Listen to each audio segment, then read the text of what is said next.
RP. I ain't gonna lie though. Most people need a trainer, real rap.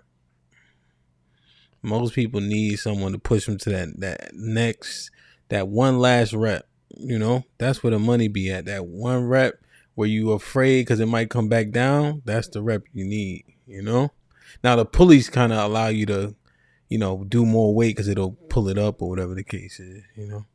I've been in shape for longer than some of y'all been alive. So yeah, man, that's one of those deals where when she started, it's hard to stop. Plus, I've got degenerative issues with knees and things like that, so I have to keep moving.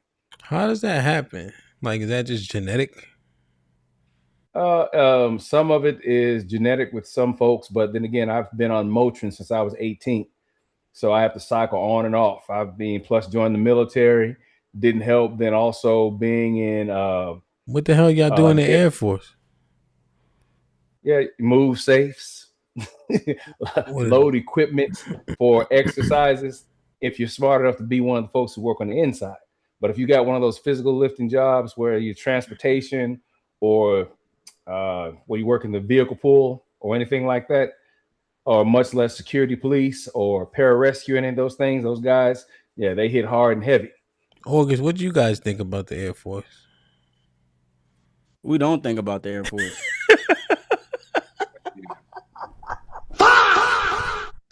Damn. Hey, like I said, if you can't get into it, you hate from a distance.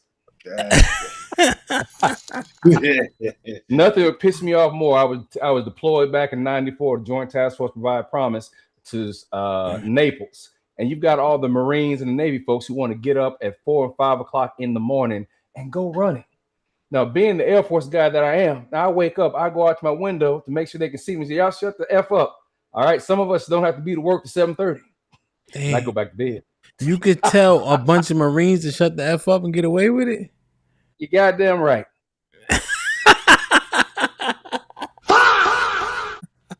There's two reasons why I don't mess with Air Force, right? One, they shit talkers, and two, them niggas fly. So that's all right. I don't fuck with them, but that's all right. I only like them when we gotta call them. Other than that, to hell with them. They'll be all right. Yeah, hey, we put steel on the target. See, still on target, but full of shit. That's the biggest problem. I did a show with all the representatives. I think it was a consensus that people disliked the military personnel disliked the Air Force the most. Yes, they do. If you ever look at an Army base, a Navy base, Marine base, and then you look at an Air Force base, there's a truly big difference. But again, it's a lot of aesthetics and craft they put into it for the most part. We call them the chair force for a reason. There it is. There we go. See, I wasn't trying to say it. He explained it perfectly. The chair force and the watch. Hey, code 9. Yeah, August. Go ahead and put some steel on top of his house. Wake him up. Wake him up. See, they don't never stay in the fight, but they know how to get around it. Yeah, we go ahead. We make sure that everyone has the ability to do so. We clear the pathways until the ground guys get in there. The chair. But we see the smart thing. We send our officers off to war. The chair. How smart is that? That's funny as fuck. We're the equivalent of, I think they called Army, our equivalent to call them Lima, chairborne Rangers or something like that. See what I'm saying? See right there. It always start right there. See, I'm Army. I wasn't even saying nothing negative about That's all right. I'll do it for you. You don't have to. Nah, it's all good. See, anytime you go to an Air Force base and they got espresso served to everybody, it's a problem. Everybody should not be drinking espresso. Hey, whoa. First of all, why you got to bring espresso? Officers are above. Thank you. Only officers and above get the good shit. Everybody else get the grunt food. Why does espresso have to be a part of the conversation? If espresso is being served to the lesser man, what's being served to the better man? Espresso and a latte. See what I'm saying? Milk is the only difference. A white substance that you ingest. Exactly. Oh man, everybody's using almond milk nowadays. That's even worse because they gave all the semen. They gave all the semen to the Navy. So see, I steer clear of that. That's one of the jobs. I was not gonna bring that in there. Semen stuff. The semen to the. That's crazy work. Oof. That was a double entendre. Y'all ain't catch it, dude. Yeah, no, we got it. The second part of the entendre is crazy. How dare you? How dare you? Damn, man. I'm feeling pretty good. I'm kind of glad I don't got to get up too early to get punched in the face. So this should be fun for sure, man. Salute to everybody trickling into the building. We're waiting on a few more panelists because we need their opinions to really get this finale on and popping. We appreciate y'all for being here early. Like, share, subscribe. Tell a friend to tell a friend. This might be risky. We here.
Like, share, subscribe, tell a friend and tell a friend, man. Hit that like button right now if you can. That helps the channel. The DJ HAMP, the Stampede. This might be Risky original show. We in the building, man. Jalen, what's popping? How you feeling? Why'd you do me first? Hi. Good Pause. evening. Pause, my nigga. May y'all grow up. I don't know. When I get to Hamp's age, he's like 65. That's John. That's John, my youth. 56. Not yet, but we'll You're 56? Yep. You look younger than Hamp. Me? Shit, I wasn't gonna say it, but hey. No, oh my God. Well, John, the reason is it's not true. That's why you wouldn't say it. All right. Yeah. Accept your delusions, young man. Indeed. Speaking of that, John, what's popping? Nothing much for the most part. Just checking in here. I got your message late yesterday, so I was going to do a show tonight, but Rob and I just got finished doing one the other night, so I figured, okay, we'll take a break and we'll push it back and do something else. So yeah, this is a good time. Go ahead and stay consistent. Indeed. Glad to have you back in the building for this one. This one should be a goodie. Make sure you please rotate the content creators' famous pages in the chat so that people who are unfamiliar can get familiar and stay familiar by sharing, and subscribing. Salute the OG John Henry in the building, man. Sel, what's popping? You know what it is, you know what to do. And let me go ahead and say for the record, I was the only one on time. Really? I was the only one on time. This is how we're gonna start out. Oh, absolutely. Violence. Absolutely. Indeed. He's telling the truth. Say you like podcasts in the building, my brother Will, aka Selly Cell. Feel me? The once famous BBW Slayer.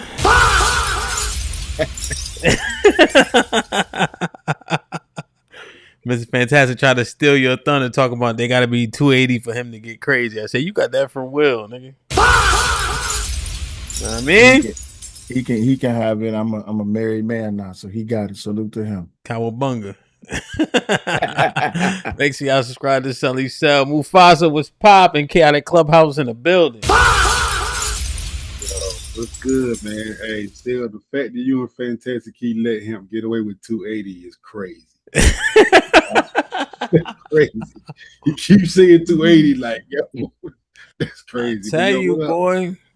All Mr. Fantastic got to do is teach her a kick step, nigga. He get her a D2 scholarship. Hey, 3 technique, Hamp. 3 technique. She with Casey Hampton and them niggas, man. You know? Oh, yeah. Oh yeah. Salute to that, man. Make sure y'all please subscribe to Cat at Clubhouse, man. Salute to my brother Mufasa in the building. August was shaking, my brother. What's good? What's good with it? Hey, shit, how you feeling? Man, cooling like a fan, man. Same thing every time, dog. Glad to be here for real. Indeed. At August Moore on all platforms. Please go like, share, and subscribe for the latest content, especially the reaction content that we need. You know, there's a interesting conversation about reaction channels, but they keep you in the news. No, it's literally the news of YouTube, right? The news anchor don't come up with shit. They just tell you what happened, right? But our reaction channels tell you what happened and then give you their commentary. So I appreciate it, man. You know what I mean? Big Aaron, what's popping? Oh man, nothing to it. It all depends on how far away from that aging conversation we are. We are relatively far until John talks. Then I am good to go, my friend. Outstanding. John, don't say anything. Yo, 44-year-old ass. Whoops. Jeez Louise, man. And you're right. That's good advice to Fantastic, man. Just as long as she can do a kick slide or go 10 yards in any direction faster than anybody else on the field, NFL contract right away. That's a fact. She do that 15-yard shuttle the right way. We know something. That's it. That's it. Close the gap, baby. Oh man, you got that cross. You can't. If she can't cross over a run, forget about it. You know what I mean? That's it. It's all about that pulling guard, baby. She can use her hands. Him. Ooh. Well, you know, Mr. Fantastic. You know he tried. Make sure she can use her hands. If you know that nigga. That's it. Left, right, front, and back. That's it. EBD. Another BBW Slayer. How you feeling, good brother? Oh, wait a minute. I'm doing all right. We're starting off tonight. EBD like BBWs? Does he? Yeah. My I man. married one. My man. He likes ball snappers too. Mm-hmm. Yep. Hey, Wait, what? Aaron, what was that? Nothing. they be. We're not gonna skip over that though. Hey, he up there with you, Will. I'm telling you, you know okay. the stuff you used to be into, EBD, yeah. Except, well, yeah. Okay. Yeah, they are also melanin deficient. Yeah. That's true. Yeah. And I seen a pig the other day. I almost threw up. Yeah. That's crazy. Damn, man, that's something I can't do it, bro. I want y'all to go YouTube pig compilation and just watch the shit that pigs be doing. It is disgusting. What They made be you shaking. say it? We talking to EBD. What made you think this is what we talking to EBD? Oh, white women, duh. They the same color. Too much? Too soon? We just started? Too much. As if pigs only come in one color. Point of no return. Just keep going. Again, as if pigs only come in one color, but all right. I'm just saying, man. I thought they said pig, the other white meat. Ain't that what they tell us? Right? They be saying that shit, don't they? That was pork, the other white meat. Yep, that was the thing. Pork, that's what they say, yeah. That was the thing. Yeah, man, I ain't gonna lie though. I miss neck bones, man. Pork neck bones with rice, cabbage. You miss neck bones? Them shits used to go down, son. You don't do turkey necks? Nah, I'm saying oxtails? the dish itself is pork neck bones with the rice and Well, shit, what the hell you be eating then if you miss neck bones? Because it don't look like you missed anything. Because I know you and I eat. I don't You and I eat both pork. Chicken nuggets from McDonald's. Hey, Hamp, I was looking at some chopped 20 barbecue piece. this weekend. Hamp, I had to get out of it, man. what did your dad do for a living, Hamp? Concrete construction. What did his dad do for a living, Hamp? Concrete construction. John Henry, these some hardy people we Why talking ain't you about doing here. concrete? Neck bones, rice, cabbage. These people built the world, my man. I Why tell ain't you. you doing concrete? Cornbread, collard greens, black-eyed peas. Stick to your ribs. These people were burning calories building the world. Yeah, I'm man. all about that. That's a fact. And pour the pool, man. Yo, my father made us do everything the hard way. We be moving It's slipping my mind. Like the framing for like the pool and the concrete. What the hell they call them? They be 6 foot, 8 foot, 4 foot. Scaffolding? No, it's like they're the frame, like as though you would put a wall, but with the concrete, you put these down with the rebar, and then you can pour around them, and then you could take them out too. You know what I mean? Like the concrete won't kind of stick to them, if that makes sense. I forget what the hell they used to call them, but we had to move them by hand. I'm like, they got a bobcat over there. You could just stack them. That's called manual labor. Got some pussies. Here we go. 5/8 inch thick or thinner. Demo is punch through it. Any thicker than 5/8, then you get the hammer. I tell you, man, he don't use no measuring. Like, you've been doing it so long, you could just see it. I'm like, man, like Big Mama in the kitchen. You just know. It's like lasers, yeah, man. Mm-hmm. So hands like scales. Yeah, I'm trying to tell you, man. Weigh that shit out. Yeah. That man hit you, man. You don't got no skin on wherever he hit you at. That's for sure. No, coming off. Oh, man, Nah, it's different when you get hit and you go numb. That's a different type of strength. Yeah. My father did construction for damn near 40 years. I only fought that nigga one time. He only hit me one time. That's all it took. Why would you have to fight? Internal organs is fighting with each other when he hits you. You know Absolutely. Tear your suit jacket off and make your liver fight with your kidney all in one shot. And your heart, to beat or not to beat. You playing with them dudes. Make you out there when you working, man. You just like, I ain't wearing no gloves today. That's right. I'm gonna get these hands. Yeah, I don't wear. That's one thing. I don't wear gloves to lift weights. Nothing. I hate that shit. Like even when we be moving furniture, I had to get rid of one guy because he's like, "Hold on, I need my gloves." I said, "Huh? Nah." I hate gloves too. Lifting. I need to feel what I'm doing. I need that precision of touch. It's only one thing I wear gloves for, and that's anything dealing with fiberglass, because I don't want that shit to get in my hands. Oh yeah, get under fiberglass. Yeah, that makes sense. Running coax, running fiber optics. That's the breaks off. You get under your fingernail. Try to anything fibers. What about wood? Working with wood. I mean, you want splinters and shit. You don't need gloves for it. You carrying 2-3 sheets of OSB up a ladder going up to do a roof. You don't need gloves. Yeah. Forms, that's what he call them. Forms. They come in different sizes. But yeah, man, I don't wear no gloves. But my brother still works for my father. That concrete shit. Nah, man. But we here. Y'all ready? Yes, sir.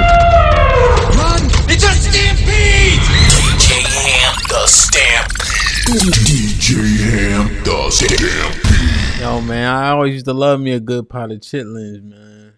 But not no more. Damn, Rob, really? Yeah, me too. My mom clean them shits by hand. Feel me? I can only eat them if my mom did them though, cause she used to really clean them. People be rushing.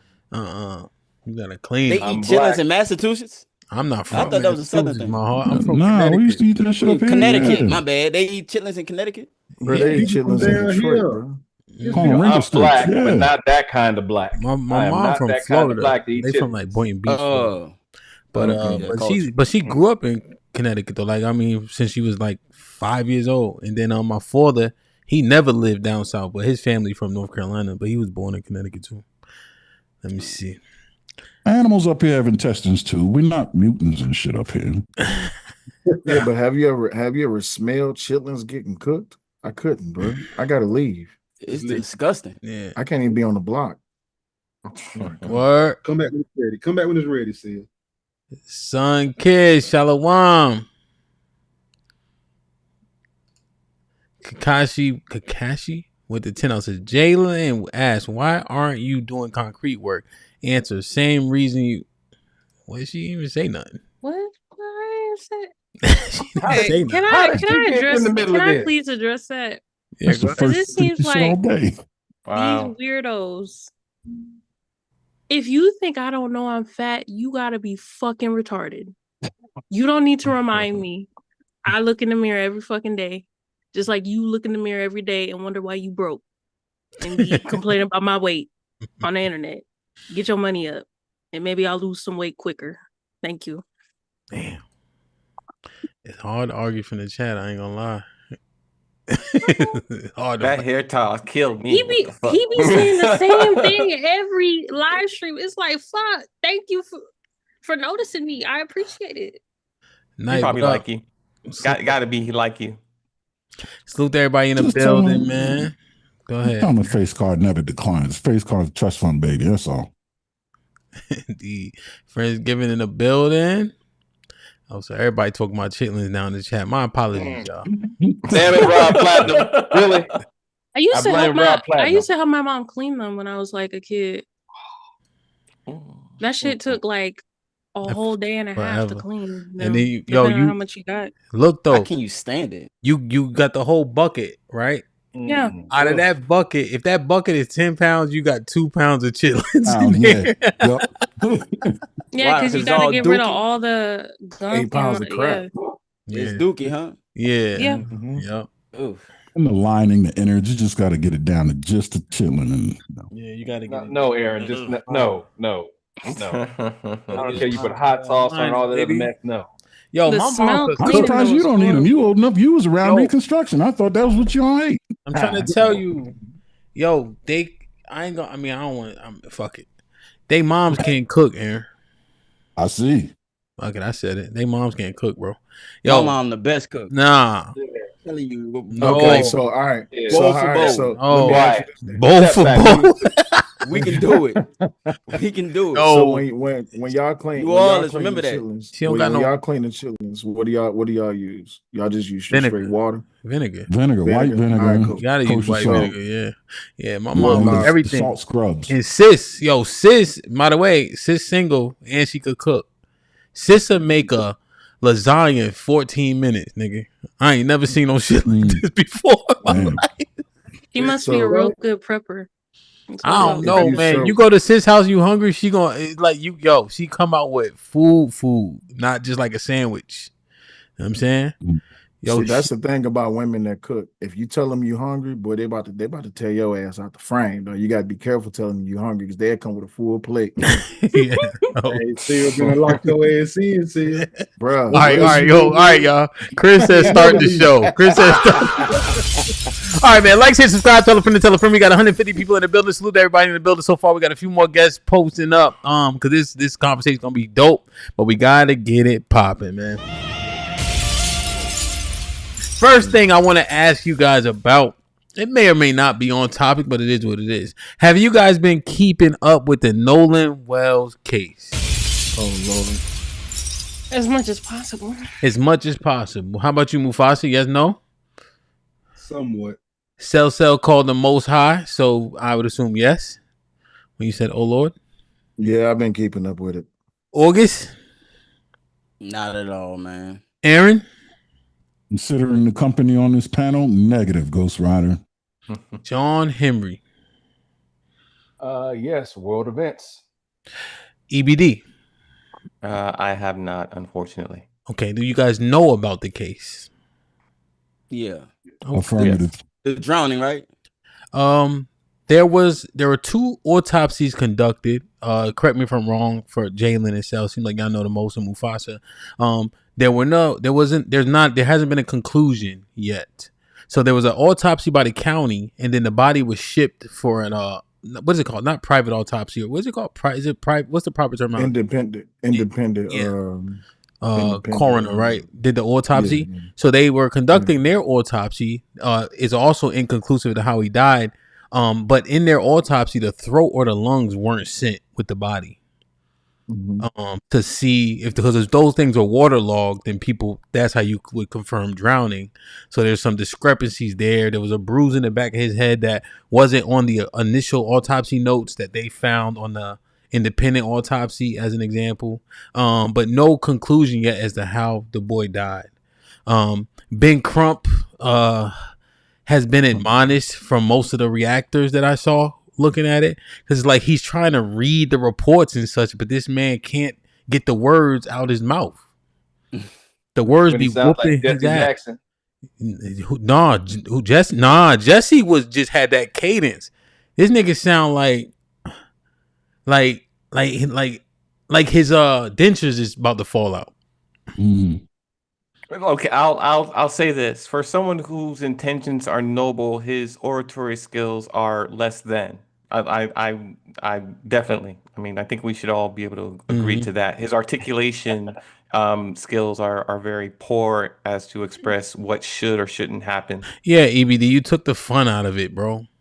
We're calling I it. said his dentures fall out. You say man. yes because his oratory skills aren't. Come on, it's a It broad. sound like he every time Well, Ben what? Crump talk, Noble.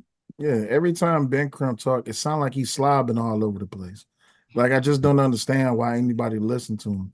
And on top of that, I'm glad that you said that it sound like his intentions is noble.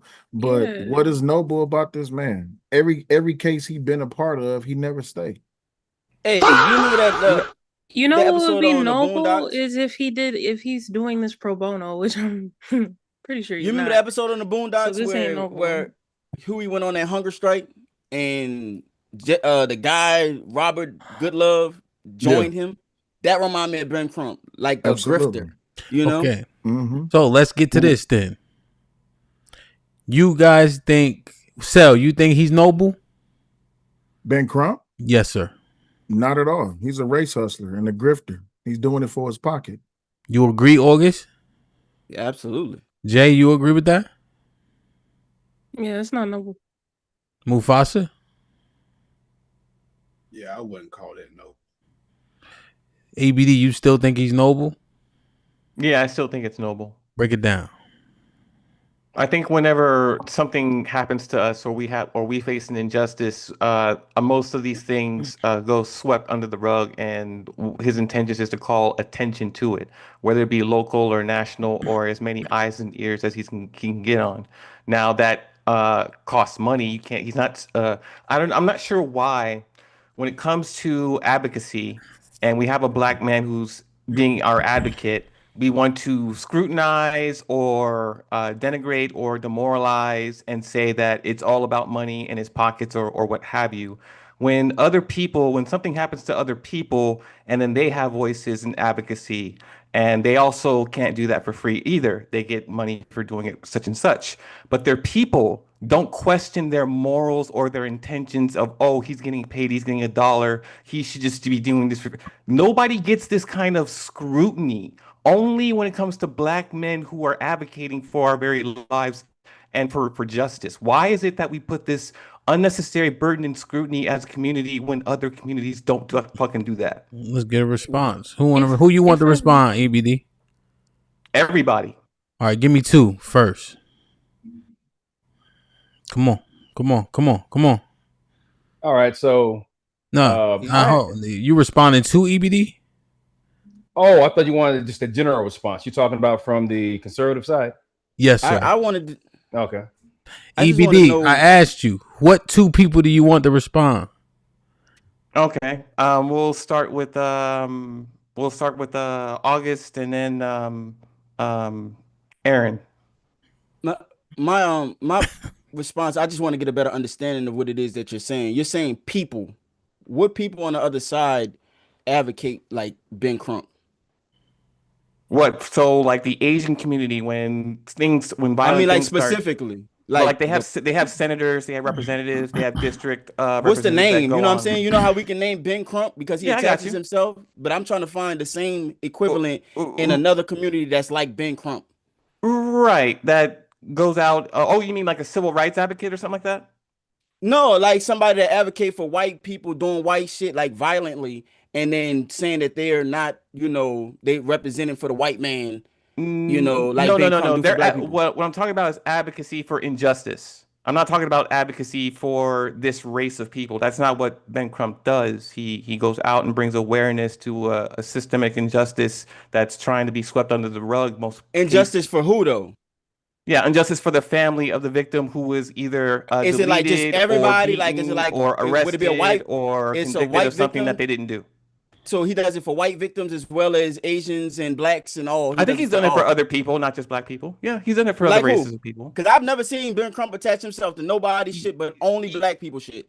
Yeah, Hispanic people as well. He advocates for Hispanic people as well. Who? Like specifically, who? What the hell? Like we can do the research now, I suppose. I'm just asking because you're saying Hispanic people. Yeah, I don't know at the top of my head. I don't follow Ben Crump like that, but when he did advocate for an Hispanic, you can do the research. But Michael Brown, Jacob Blake, Jalen Randall, Trey Reed, all black.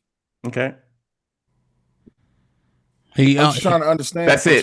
Those are like four. I just gave you 4 black people, which Yeah. he prominently stepped up for to Right. try to position himself to bring awareness to this whole entire thing. Right. But he only builds these cases based on lies. We understand that the whole hands up, don't shoot. Where'd that come from? Mike Brown. All right, that came from Mike Brown, right? And the whole entire premise is that Michael Brown was just a young man and he had his hands up and he said, don't shoot. But then when you watch the video, you see Michael Brown not only fought with the police officer, but then ran to the store and then went back after the police officer. Please let me know where hands up, don't shoot, don't applies when you are engaging and attacking a police officer. Yeah. At what point? Well, let me ask you, a question. Take your time. Just at what point did Michael Brown deserve to die? It's not about it's not about whether or not Michael Brown deserved to die. It's the fact that people are putting out misinformation saying that Michael Brown was just an innocent young man. He wasn't doing no harm to nobody. And then we get the body cam footage where he's attacking a police officer and trying to take his gun. Innocent or guilty? Doesn't matter. You're missing. Okay, so now you're dismissing the actual morality of the case, right? No, I'm not dismissing the morality of the case. What I'm calling out is the fact that this man lied and drove a whole entire community of people on top of a whole entire country to believe that this young man who wasn't doing anything to nobody with his whole hands up and don't shoot slogan. Okay. And come to find out that he was attacking a police officer, just like the young girl, I think she was 14 or 15 or 16-year-old girl in Ohio, said that, she wasn't doing nothing. She was unarmed. She was about to stab another black woman. And so the police at what point?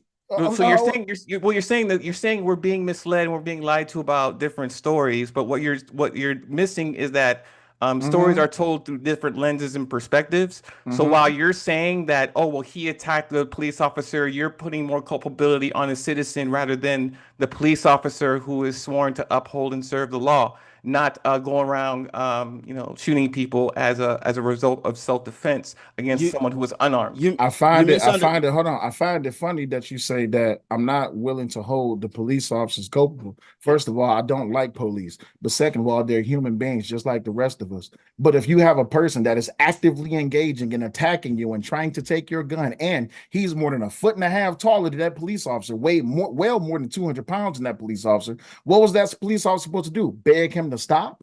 How about not shoot him? Okay, great. So the police officer gets the dog shit beat out of him by Michael Brown. Then what happens? They both live. Exactly. See, that's the biggest problem with this whole entire liberal mindset. Y'all always want people to hold off, but whenever it comes down to black on black, excuse me. Whenever it comes down to black on black crime, y'all don't never want to talk about that. You just had a whole entire massacre in Chicago. We want those people to live. Excuse me. You just had a whole entire massacre on Juneteenth this year, last year, the year before that, the year before that. Where's Ben Crump? Where's Ben Crump? Okay, you got right there. You said who cares? Yeah. So why should we care when Ben Crump get up there and slobbing at the mouth and dribbling all over his words when he want to talk about Nolan Wells and where was Ben Crump? Where was Ben Crump with what's the boy name? Carmelo Anthony. Where's Ben Crump? I can tell you why Ben Crump didn't show up, because Carmelo Anthony was not a winnable case. But it's about bringing awareness, right? Man, you got it. Go ahead. Y'all got it. Yeah, it's about bringing awareness. Real quick, I want to hear from Jalen. John Henry, Aaron. Cellulite has a point. Oh, no. I need you to stand somewhere. We want to hear the point. That's my job. To say who got a point. I'm agreeing with on this topic. I'm agreeing with what's been said so far. With who specifically? My heart. Conservatives. All right, talk your shit. Anyway, considering Ben Crump's net worth is between 10 to 50 million last time I checked, and on top of it, his firm is on a contingency fee model, meaning they only get paid when they win the case. So Eli has a point. He's picking the cases that he can win, not out of the kindness of his heart, not because he's this noble person. It's because he feels as though he can win these cases. Point blank. And also he gets publicity from it as well. I don't think there's any type of nobility in the reason why he's choosing this case. Same way with George Floyd, same way with Breonna. Like, if you look at the cases that he's done, he's won a settlement for them, a pretty hefty one. And if you look at the contingency fee percentages, usually it's between 33 to 40% of the full settlement they get. Before taxes. Of course, he's going to pick the winnable cases. Okay. Do you think that the cases have publicity before he gets there? Yes, but it skyrockets when you have the right machine in your corner. Okay. Go ahead, John. Like the pessimism of this. So we look at the fact that when blacks support or defend blacks, it's got to be some type of money angle. So that's what I never seem to understand. When who was that? We were up on the panel about a year or two ago. The sister who got shot in the face by the 6'5" cop who shot down on her. Sonia Massey. Sonia Yeah, Massey. so who was the Sonia Massey's lawyer? Does anyone recall? The state. All right, yeah, so the state, I guess. But the thing here is that the fact is that you got here this overgrown cop, shooting down on her. How many people came to the defense of saying Sonia shouldn't have been shot that way? Remember that HAMP? I mean, everyone, it was unanimous that it was out of order what the cop did.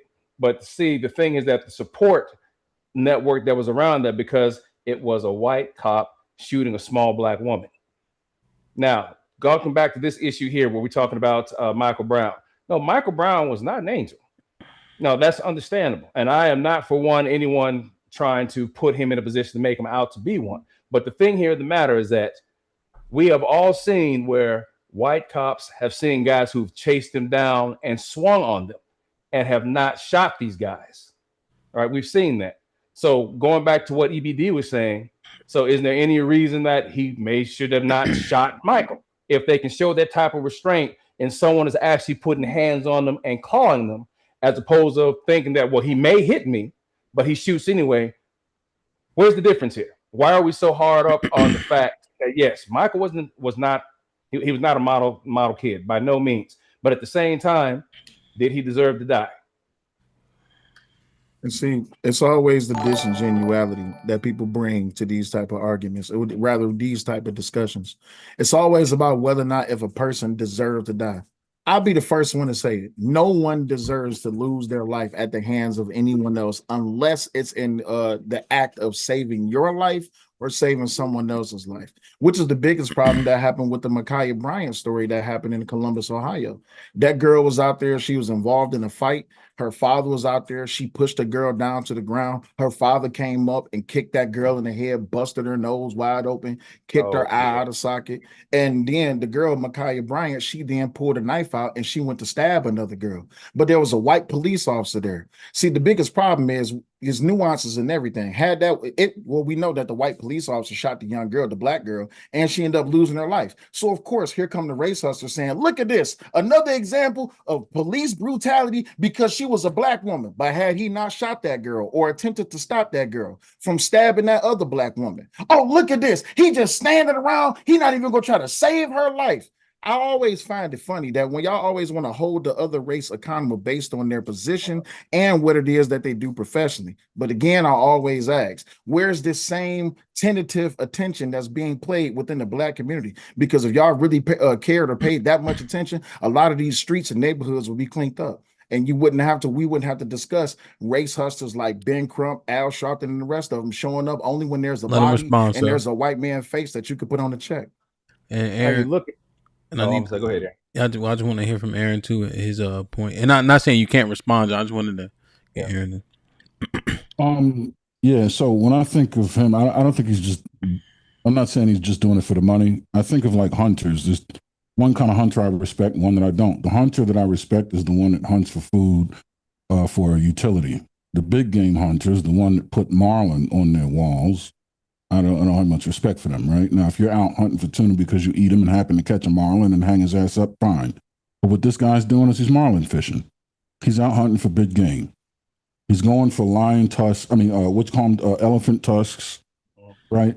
But he's probably like vegetarian. He doesn't even eat meat, and he's out here hunting, killing animals, right? And that's how he treats cases. He's going for cases that already have a degree of high profile nature to them. Right. And to answer the question about the woman getting hit in the kitchen, it was unanimous that that woman was done wrong, right? Not universally. So I don't think that can even be brought into the conversation. But what this guy Ben Crump is doing is the same thing that I would suggest that Sharpton does.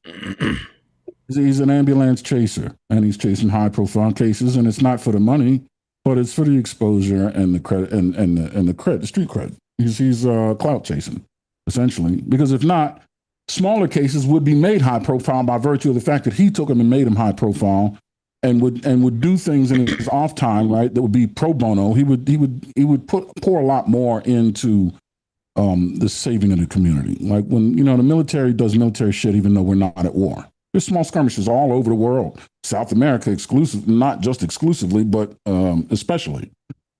So we got jokers dying, even though it's not the war in Iraq is over. Right? Yeah, and he needs to treat it like that. Just because there's no CNN headline war doesn't mean you're not at war with somebody. You need to take the fight to somebody. So it's always in the background.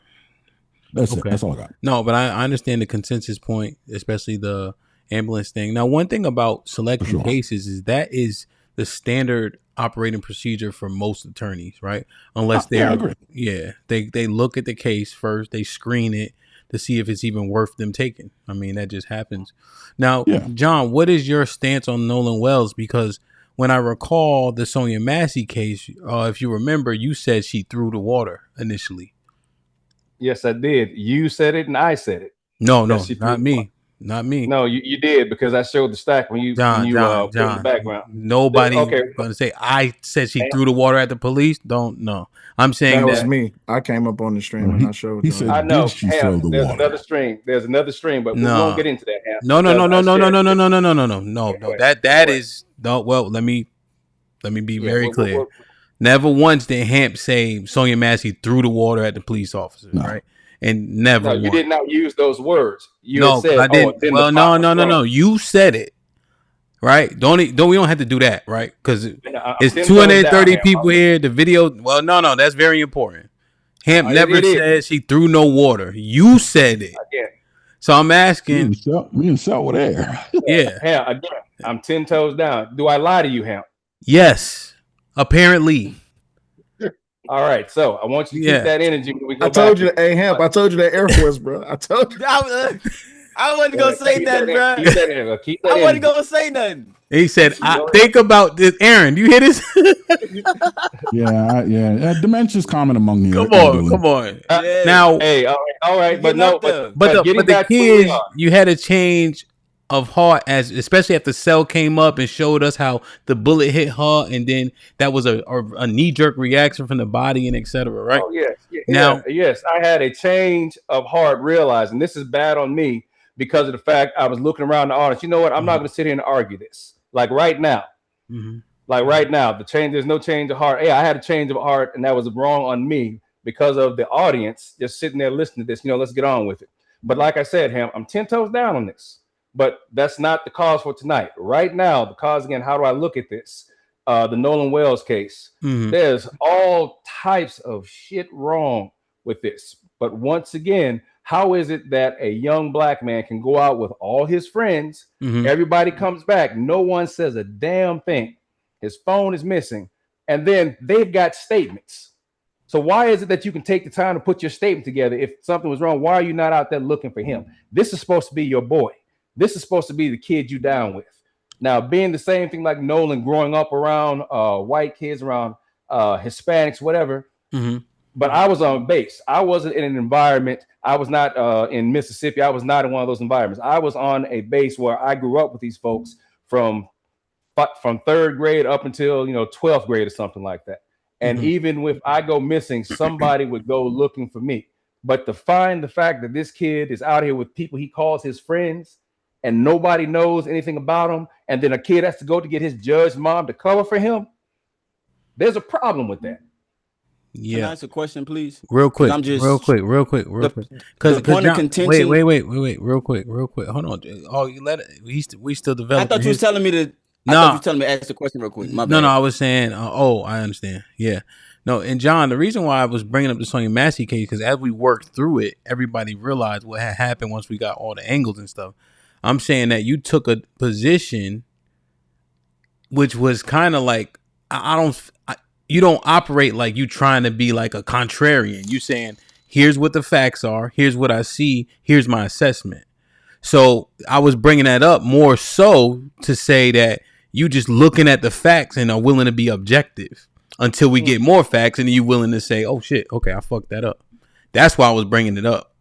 So when you look at the Nolan, so when you look at the Nolan Wells case, I'm looking at your assessment. And so that's why I was bringing it together, like John willing to be objective about this, even if these people are black. That's what I was, you know what I'm saying? Go ahead, August. What were you saying? I was just trying to get a little bit of clarity on the Nolan Wells case. So the point of contention is that his boys didn't say anything to the police. Is like, what's the point of contention? Because I'm trying to gather every video I see. I haven't been able to really gather it. What's the issue? Like, what's the line that they're drawing?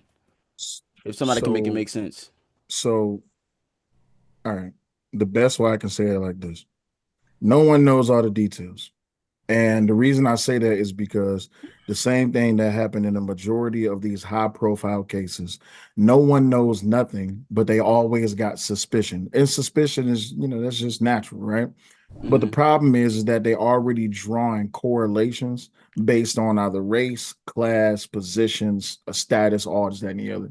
So It's been a lot of misinformation being put out about this case. There was a statement, or rather, there was so-called evidence allegedly that he didn't actually go missing on the 4th. He went missing on the 5th. That was put out by Ben Crump. There was a statement that he got into a verbal altercation with his friends over the phone while he was in the water and then at the beach. But also Ben Crump came back and posted on Instagram that that's not what happened, that they was actually at a pool party. But then it's making more people ask questions than it is come to the conclusions. So then when he does his announcement today, he Crump really talking about? Yeah, when they do the independent autopsy press conference or something like that, they in there treating it like church, which I have no problem with that. I just think when it comes down to cases like this, or any case, I think people should wait until they get more evidence. But you should always ask questions. I have no problem with that. But in this case with Nolan Wells, there's a distinction of whether or not did his friends really leave him there. Okay, cool. We know they left him there because they turned in his keys and his cell phone to the mom, I think. But then the problem is, why did y'all leave him there? Then a girl that I guess was his friend said that he jumped in a boat with somebody else. They just drawing more questions. So no one really knows the whole entire story. This is why I only asked that, because this is the same thing with the Mike. No, what was the last case we just had with the stabbing? I forgot. Carmelo Anthony. Carmelo Anthony.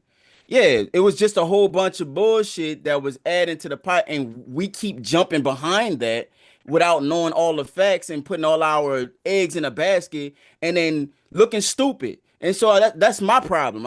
We keep trying to jump to this race shit without actually thinking and waiting for the actual facts so we can get behind that. And then you got bad actors like Ben Crump who will get on here and perpetuate bullshit, and all niggas just follow the shit. You know what I mean? And they think that he's some kind of saint or somebody that's doing positive for the community. Okay. So that's why I asked. But so, John, do you want to say something? Because I want to ask Mufasa.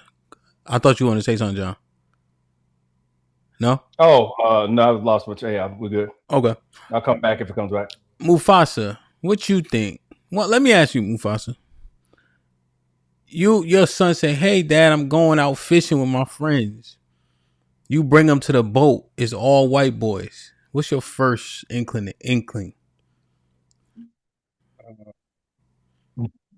Yeah. If you have one. If you don't have one, I'm just asking. Like what?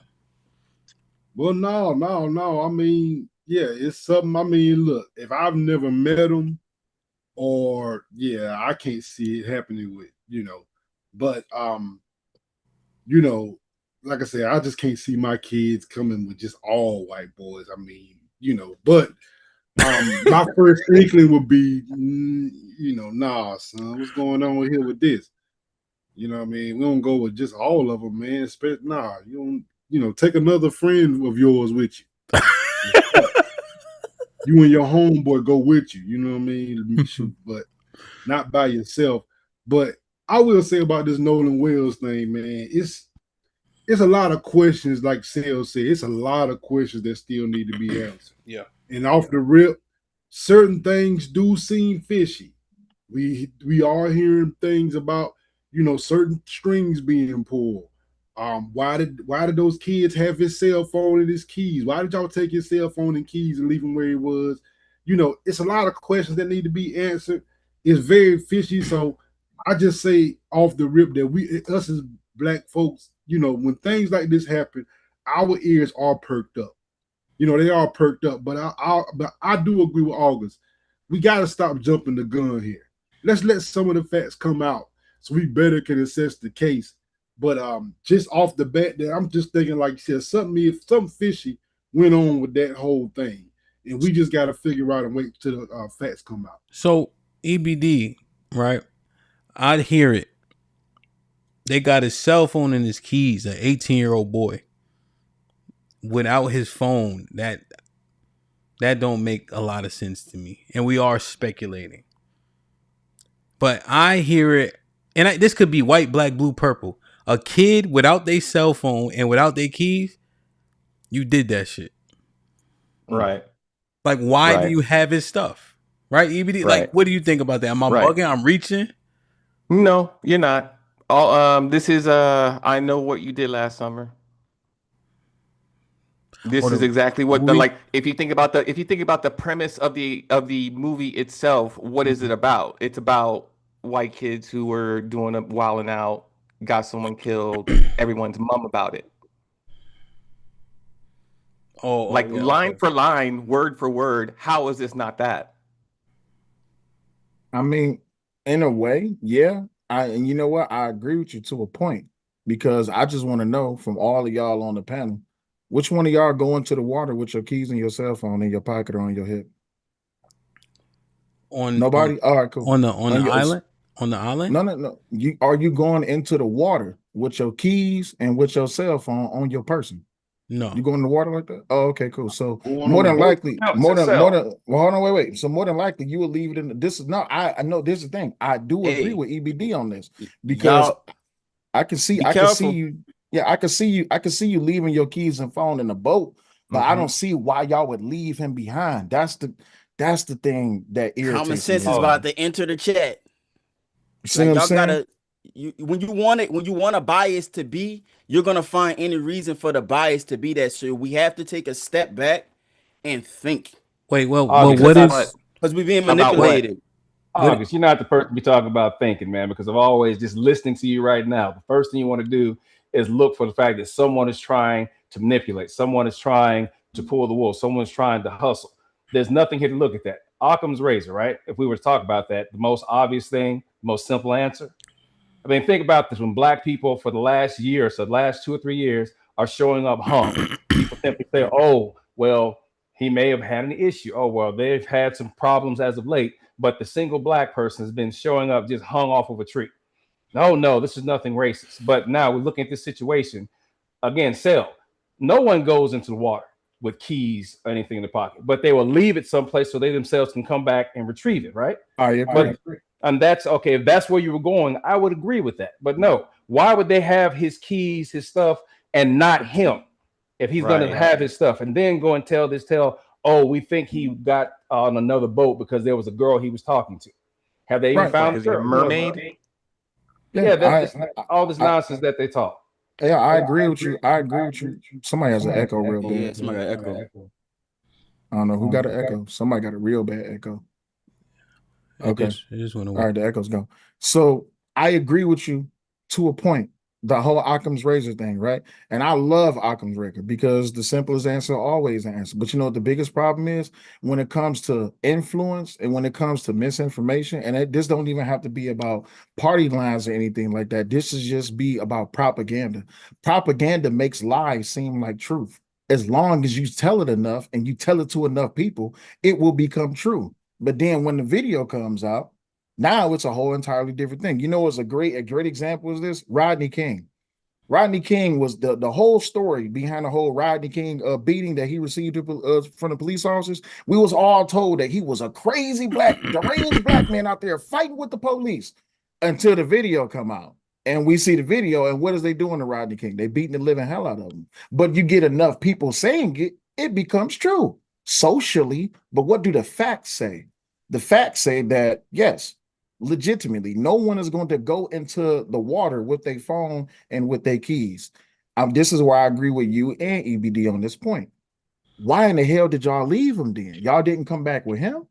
So now you got to ask questions, but that does not automatically make me go to the assumption that y'all did something to him. Let me just respond just a little bit, because I'm speaking to the lens of how the conversation is being had. So when you're looking at it for it to be a racial issue, you'll take something like his keys and his phone, and you be like, how the hell did you get his keys and his phone? And then common sense will enter and say, well, do you jump in the water with your keys and your phone? And then you're like, well, when you think about it, no, I don't. So that's what I'm just saying. As far as us, before we jump out the water, we need to stop and think, because we've had this same issue happen multiple times before with I keep forgetting the dude name that with the stabbing and shit.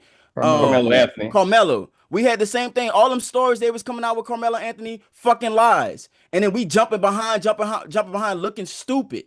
So we have to take a moment to stop, let all the facts happen, and don't jump on these bandwagons that's saying this stuff. And your boy is Crump is the one that's always perpetuating it. You got to look at the history of the things that he said and juxtapose to the facts of the reality that happened after the fact, and then see if he's a good source at that point. Facts. Does the common sense also apply to if you stand behind, you need your phone at least? Absolutely. Yeah. Well, I agree. Yeah. I'm saying keep the logic train. Keep the logic train going. And that contradicts your logic, August. Well, no, that means that we don't have to jump into it, though. You can sit there and say that this is quite possibly an outcome, but I'm not 100% on this. This is just a quite possible outcome of what could happen. That's all I'm saying. Wait. I want to ask, August, what exactly about the facts of the case that we are discussing do you dispute? Well, you were just making an argument about the fact that his phone and his keys weren't with him, and then Cell said, you know, do you jump in the water with your phone? And so you were on that train initially, like, why didn't he have his phone? No, that's not me making that argument. Okay.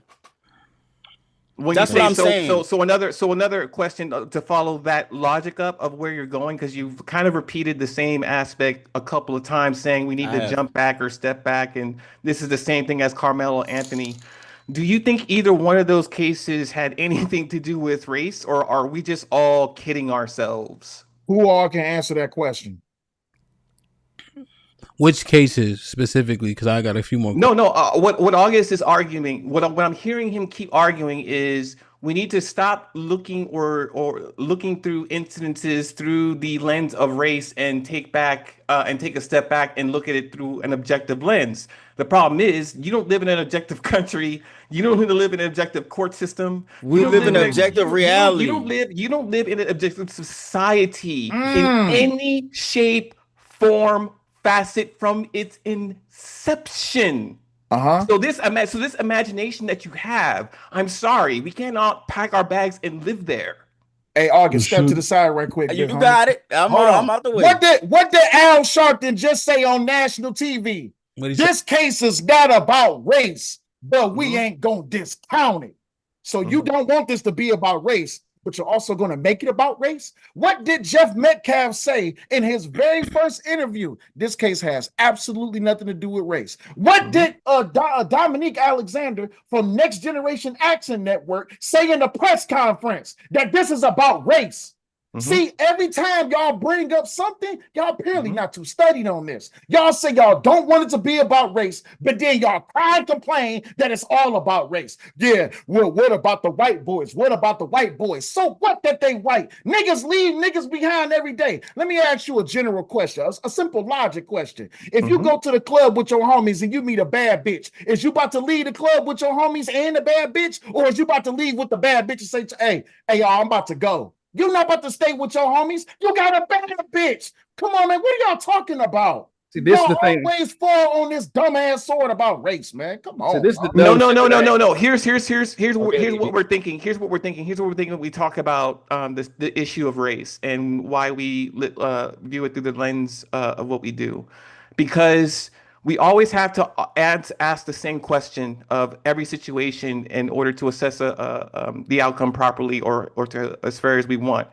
If this had been all black people with a white boy, 18 years old, and they'd all come back and they found this white boy dead, what are we talking about here? Are we really talking about, well, no one knew nothing, and you know, like, we got his phone and his keys, but we left him and he got on another boat? Nobody would be buying any of the fucking The shit that response. we Let said. me No one would interject. believe Let a me interject. goddamn thing. I think everyone would be The arrested. response is You're kind missing. of. The response is kind of. I mean, because Sal gave an analogy that is a logical fallacy, right? And it's a false equivalency. You know what I'm gonna tell my man's when he go with a chick?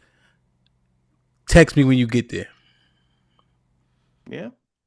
So in this example, right, the boy who's with his mans in them, if they left him behind, they took his jack. You see? So now he can't contact anybody. So if we want to make an equivalency, when I leave my mans, I say, yo, text me, make sure you straight. Call me when you get home. So there is a stark difference there. Well, there's a fact that's missing that no one's addressed that could change all of this. And that's that there's been reported that a Mayday call was made from the vessel saying that they were taking on water. They experienced a malfunction with the bilge pump. If you know anything about boats, they all leak like silk. I saw and the that bilge pump call. responsible for maintaining right a decent. So and at a certain point, they looked at the GPS data, and at a certain point on that return journey, the boat was actually towed. It was deemed inoperable at the moment and was towed. And I guess they had introduced another pump to alleviate some of the water from it before it was allowed to continue under its own steam. So that could create an emergency circumstance where it's like, we're taking on water.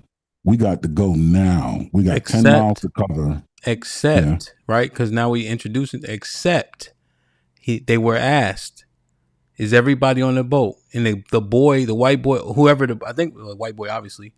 Yeah, everybody's here. Like, he said it casually, kind of nonchalantly. Sel, correct me if I'm wrong. So he kind of said, yeah, everybody's on. Not only that, but the manifest changed also. It's now I'm not purporting as fact, but it's my understanding that a conversation was had at the just before departure, and the black kid decided to stay. He was going to ride with another girl, on another vessel. Okay, so when they reported, just to be clear, the Coast Guard, that has been substantiated. Yeah. Oh, it has been. Well, then that would change the manifest. Has so it? Has it? Said, sorry, I'm saying, has that been substantiated? You're asking. I can't say for sure. That would be. The white girl came on, did an interview, said that's where this is stemming from. But there's also another angle to it too, because the tow company was asked, "Did y'all tow a boat?" They said, "We didn't tow a boat."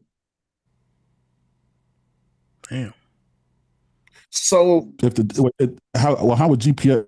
How would the Coast Guard see GPS data as the boat being towed, and they also fielded a distress call? This is why I said, now we're at the point. The same thing that happened in the Carmelo Anthony case over a year ago, when I had an 18-hour argument with multiple people. Wait until all the facts come out, because what we're doing is we're drawing conclusions, and then now we're going to start drawing lines in the sand, because it's either you believe that Nolan was deleted and you okay, you cool because you black and you supporting the fact that he was done wrong, or you say, nah, man, we don't know all the facts just yet. There's no proof that them people did that to that boy. Man, you tap dancing, you a coon, you love the white man. See, every time we get to this point to where logical people says, wait, 1 + 1 must equal 2. What you're telling me adds up to 3. Can we wait? They're not operating in objective reality. He doesn't even believe in objective reality. That was your argument, EDB. You were saying that reality isn't objective, and it's like, bruh, you can sit there, use your eyes. We don't live in an objective society. What does objective mean to you? No, it means What do you without mean? bias. It means doesn't- without Yeah, bias. that's what he's saying. Completely cool. without bias. Okay, cool. So when it comes to the black community, if I don't support Carmelo, am I still considered a black man? Am I still welcome by the black community? What? It's a simple question. No, that has nothing to do with Wait, objectivity. hold on, wait. I'm proving a point. So if I'm a Trump supporter and I call out degeneracy within the black community, am I still a black man? Oh, of course. Am I still welcome by the black community? Yeah, you're still welcome by a black community, but the percentage might be smaller. But you said bias, right? Yeah, of course. But so you're bolstering his point. He's saying that we don't live in Yes. Yeah, because we don't live in an objective society. People have biases from multiple things, from school, like fraternal affiliations, to race and etc. You know, as an example, right? If you and a woman get in a fight, what's the likelihood that they're gonna arrest her or you? Because people are operating in the bias. Yeah, because people are operating in the bias. That's all EBD is trying to convey. Question for EBD then. Go ahead. That being the case, let's say I agree. Why should that obligate me to operate with the same bias when I'm personally analyzing the case to develop my own opinion about it?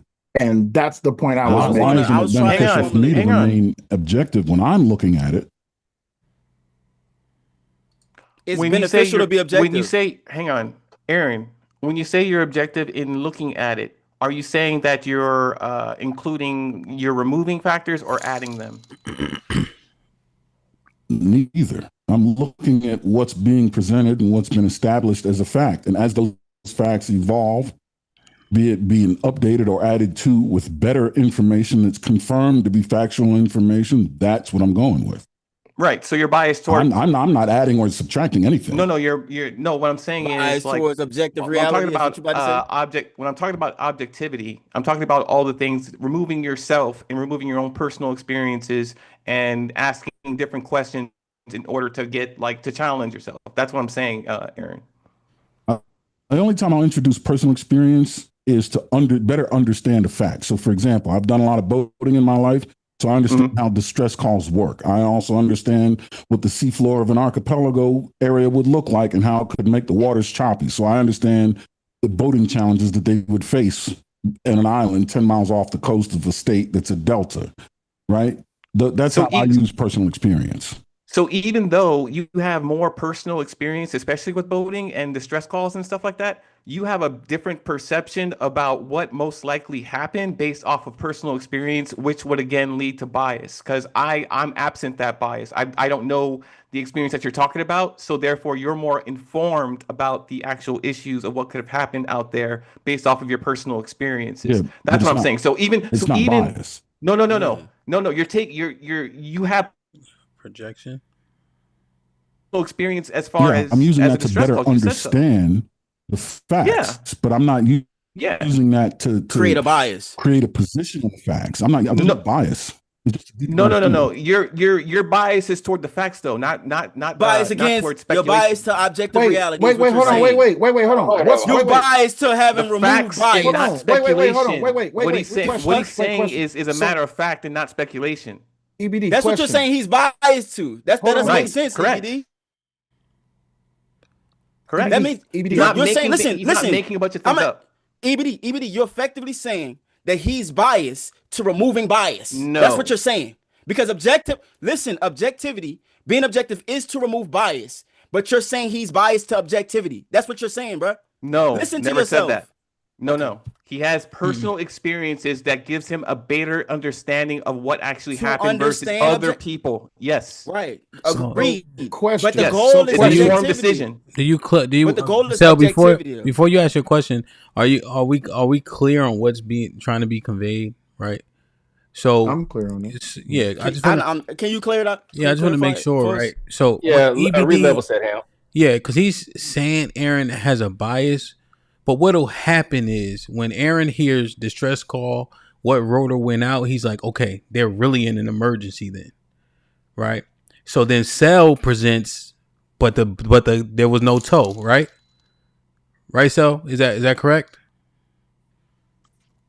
That's what was being reported. Yeah, that there was no tow. But see, Aaron having that experience, like If that rotor went out and they take on water, of course they got a tow. Exactly. Yeah, but Cell saying ain't no call though. But Aaron's like, how the hell not? If what they reported is accurate, because I know boats. Absolutely. So EBD simply saying now that's gonna make his lens be as such because of his previous experience.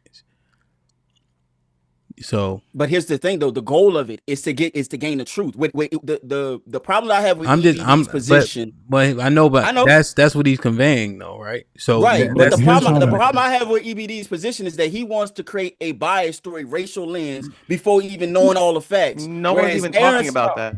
That's not what he's arguing. Yeah. Okay, now the problem I have arguing that right now is that August.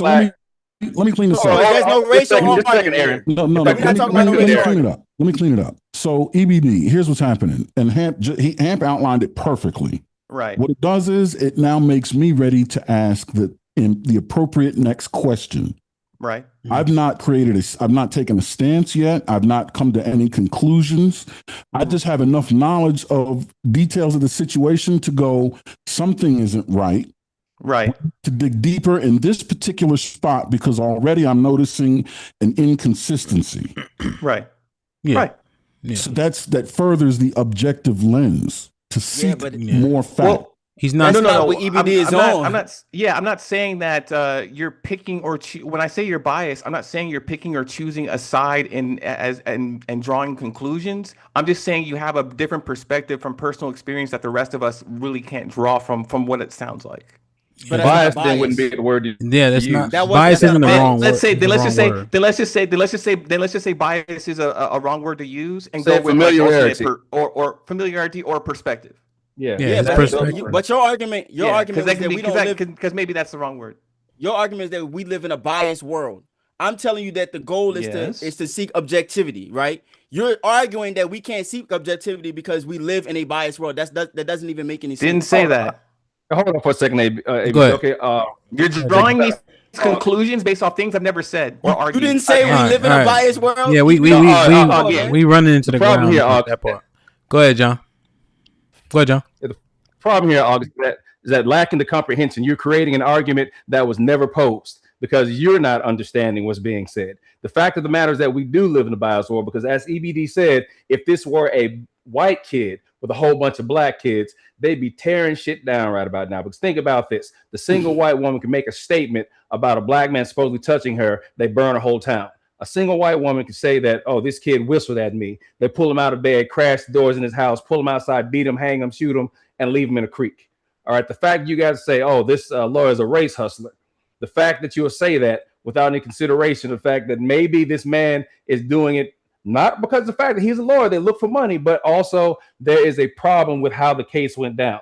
All right. So there's this bias that I hear listening to conservatives that they say does not exist. But at the same time, as I just gave examples, you guys will overlook that. It's like looking at this assimilated behavior where you will take everything that is given to you and you look at it from the perspective of, I would say, an old slave master perspective that's been instilled in us. We'll look at the worst case of this because these blacks obviously have no objectivity. And again, August, getting back to you, man, EBD never said what you are trying to make the argument to be. It was never posed like that. But EBD, I also say that bias would not be the right word. A better word for what Aaron is saying, I would say, would be familiarity or perspective to keep it clean. See, and I'll take that. As a liberal, I'll take that edification because I don't need to be like wrong and strong and stand 10 toes if we have a better word to describe the message I'm trying to convey. So I'll take that edification and I thank everybody for it. You just said out of your own mouth that we live in a biased society, which is what I said. August, what are you getting wrong, August? What are you getting wrong, August? That was the premise. That was the premise of what my argument was. You're conflating it. I'm not going to be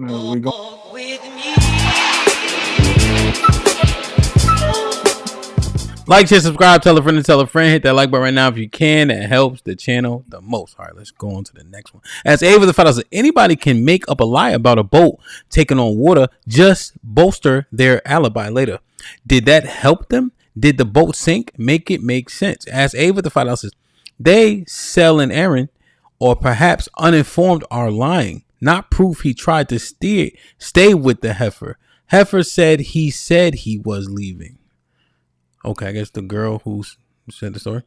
AL with the $5 says Crump represented a 17-year-old white boy in 2021. Hunter Britton fatally killed by police in Arkansas. Wade Alafiomi, a Palestinian. Derek Diaz, Latino, etc. Okay. Nico with the $10 says, born 1967. We respect the police and did what was asked, made it through. 2026, mouth aggressive, tough guy attitude. Well, cops are allowed to one step above your behavior always. Use force to continuum. AL with the $5 says, Crump got Massey family $10 million. So would you rather a random lawyer do it and get them $100,000 instead? AL with the $2 says, how many B-on-B street crimes are civil cases? AL with the $2 says, Crump was Sonia Massey's civil lawyer. AL with the $5 says, Crump couldn't show up for Carmelo. It was a criminal case, not civil. Please understand his job properly so you can have proper points in context. Superstar Darius in the building with $5 says, just cause this about to turn into a Twister movie at some point. AL with the $5 says, he won his client's hefty civil suit awards. Ellipsis. He's a lawyer, not a superhero. He's not here to save the day. He's here to get the family's money. A-Dub with the $2 says, stopping by to support your show. Busy summer. A-Dub, salute. Good to see you, my G. Robert with the $2 says, Hamp, how about those nice pot of chitlins? Are we talking? God damn it, Rob. No more chitlins. Rainbow Kid with the $5 says, the white boy said he stayed back on the island. The girl said he did not. Someone is lying. The question is who and why. Like, share, subscribe, tell a friend and tell a friend. Hit that like button right now if you can. That helps the channel the most. Fellas, Jay. Sorry, go ahead. Lying over Mayday calls is a federal felony. And when the Coast Guard gets involved, they confirm the nature of the distress. That's all I wanted to say. Okay. More to come, right? Right. Yep. Hopefully we can make it. They just give us all the facts so we can know, right? A woman as president. Would you guys vote a woman in? Why or why not? John Henry. Yes, because the fact that if she shows the dexterity, she shows the mental temerity, if she shows the more or less the mentality of the job, the knowledge of the job, the experience that she should bring to get to that position, then I don't have a problem with it. See, the problem that I do have is that you have this manosphere bullshit that people have been fed, that people seem to not remember that as blacks in our history, we were matrilineal. There were women generals, there were women queens, there were people who rode into battle, but all of that has been extinguished. So when you hear the concept of a woman being in charge, it's looked at as this is impossible because of unaccountability, of everything that we talk about that we may see modern in the behavior of women based upon the society that we all exist in right now. But again, if she's got the credentials, she's got the background, and she's able to show that through debating or through a rise to that position, she can handle it, then I don't have a problem with it. It's about the best person. I'll leave it right there. Mufasa? Yeah, I most definitely think a woman could be president. It's not actually about the person. It's actually about the team behind them and their agenda. So yeah, like I said, I don't think it really matters about the gender per se. It don't matter about the gender. It matters about their agenda and the team they have behind them. So, Jalen? Do not care about the gender of our president. All I care about is them putting America first and what's beneficial for our country. If that means a woman is capable of doing that, then so be it. I do not care about the gender, don't care about the race, don't care about the creed. Just get your job, get in there and do your job. That's all I care about. Aaron?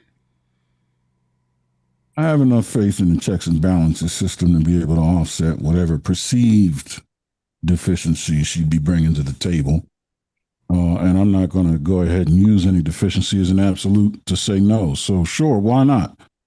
As long as anybody can prove that they're proficient and competent to the task, then that's who should have the job. What I want to work directly for, Well, you didn't ask that, right? That'd be a different answer. But was Is she that getting the vote? bias? Say again. I said, is that bias? I don't think so, but I wouldn't argue if you called it bias. It'd be bias based on extensive personal experience. All right. So bias based on anecdotal experience, which does not mean that this person could or could not be an excellent leader. That's not what was said. I said I would vote. I said what I want to work for her. Again, same thing. If you want to work for her, but you're saying it'd be another thing, that's bias. No, yeah, but you said it's a question of her leadership. No. Why couldn't it be a self-awareness of my own flaws and say, you know what, I don't communicate well with women under certain circumstances, so I just would rather not because I'm going to inflame something. All right. It's not a question of her leadership. It's just a question of compatibility based on historical anecdotes. Right. And based on the anecdote of how you see it, is that you probably would not, you said, being another thing. Sounds like bias, but okay, we'll agree to I disagree. told you I wouldn't argue against it if you wanted to call it bias. I don't see it as bias, but if what would you call it then if it's not bias? Anecdotal evidence, making a sound decision based on that, with the understanding that time is a very limited resource, and I can't be screwing around doing too many experiments to find out if my anecdotal experiences are correct or incorrect. August. All right. Hell no.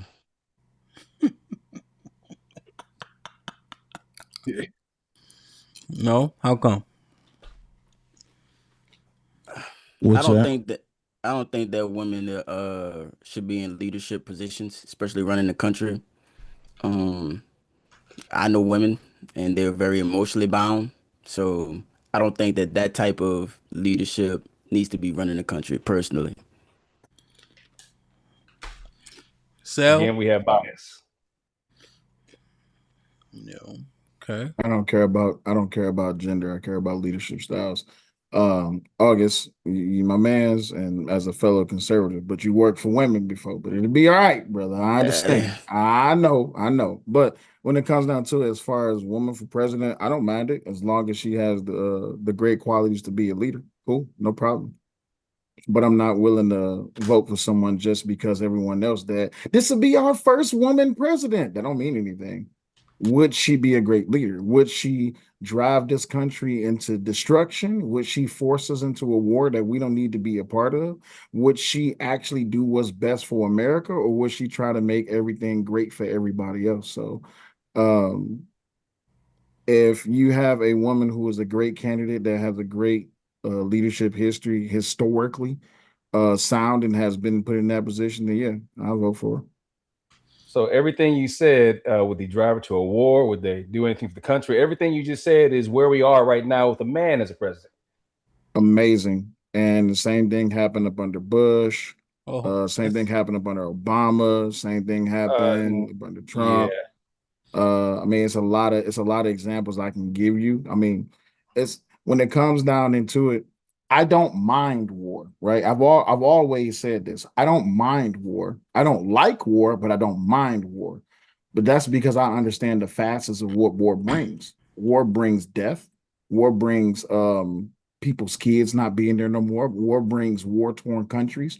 War brings whole entire countries can potentially being wiped off the map. But as long as they are willing to work with us, we're willing to work with them, cool. But if we have to get into a position where we have to be involved in a war, then yeah, I'm all for it. See, war brings death. It brings everything you said. If you have someone who lacks the bravado, who lacks the understanding, who does not have the temperament, who does not have the mettle, so to speak, to sit in that position, that brings unnecessary wars. Could we agree on that? Yeah, absolutely. All right, I'll leave it right there. That's a good point, John Henry. That's a great point. Hey, Sally Cell, can I ask a question real quick? EBD, yeah. After you answer HAMP question. Oh, my bad. Yeah, you're right. I guess I was caught up in your answer, but my answer is yes. I would support a woman for president. It's a job. You have to have qualifications for the job. If the American people have that vote of confidence in you to do the job competently, then I don't see why not. That and uh, what was I gonna say? This thing about her being a woman, like at some point we're gonna get over that. I mean, we just are. I mean, we got over this guy being a black man, so being a woman's gonna be the next best the next biggest hurdle. I don't know if they ever got over this the black guy, but I get That's what you're okay. going with, though. Yeah. No, I get your Yeah. point. I Yeah, get but your point. I know what you're saying. Yeah. But you get what I'm saying, because we said for how many jokes were told about like Chris Rock and Chris Tucker about how there would never be a black president, and then we've all lived through it now. So you know what I'm saying? The same thing could be said about a woman. We can say we're blue in the face, there'll never be a woman president until we live through one. Wait a minute, time out. So we accepting the fact that Obama's black? What wait. What would he be? I don't know. You listen to a lot of people from certain communities. What do you mean? I don't know. You got hold on. Excuse me. If you listen to a lot of people within certain communities, they say that he's not foundationally black. So is he black? If Kamala black, Obama black. Hey, if Obama black, Kamala black. I'm just saying. Right, because Malcolm X was black. Absolutely. All right, so why you even bring up that silly shit? Oh, I'm bringing it up. I'm bringing up silly shit because you said some silly shit in your response to what it is. No, I said some factual shit. Silliness from indoctrinated behavior. You said some bullshit. It's just Silly Cell, I got a question. I got a question for you. I got a question. I got a question. I got a quick question. Yeah. So, do you think that a woman president would be more likely to bring war or end it?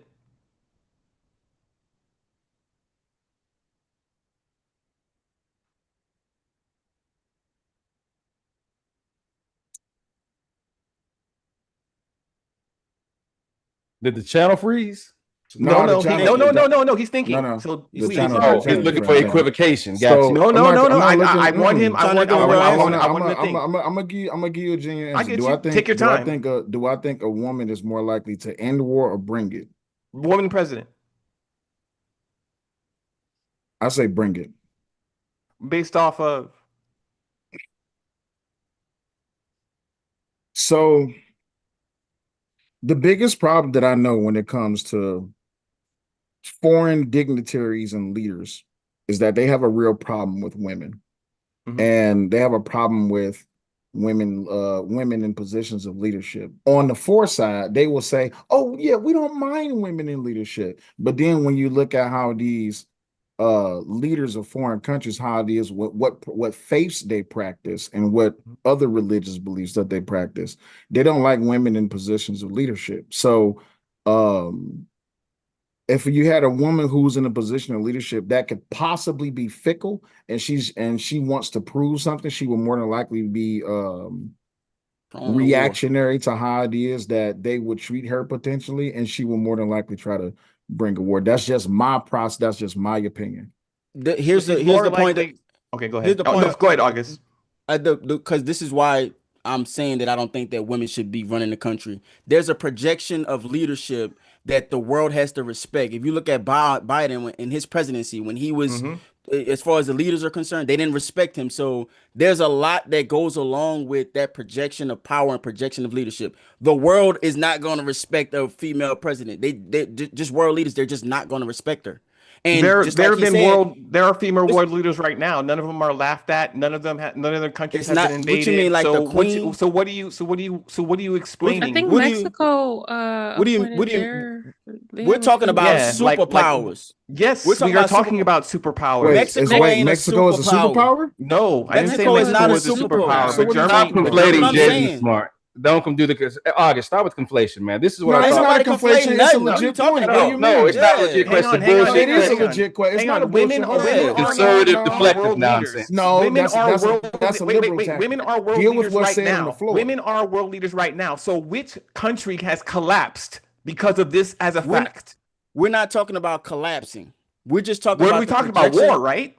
No, we're talking about the projection of power. And then you have to think about it. The United States is the superpower of the world. This is when you talk about the person that runs the United States, they're basically running the fucking world. No, they are. Objection of idiocy. The United States does not run the world. That is not projection of idiocy that we're hearing right now. No, that's bullshit. No, we're gonna take that flush it down the toilet and So the United Why States would you is not flush the it down the one- toilet? about Wait, time world out. leaders, So about wait, world leaders, is the about United how they States of conduct America their. not the superpower of the world? No, it is a superpower, It is not the. So it's not number is one. Is it the superpower of the world? No, Okay, so who's above America? there is no above America. There's no hierarchy. So okay, so what There's no country? hierarchy. Well, excuse me. What country would you consider to be stronger than America when it comes to considering a country to be a superpower?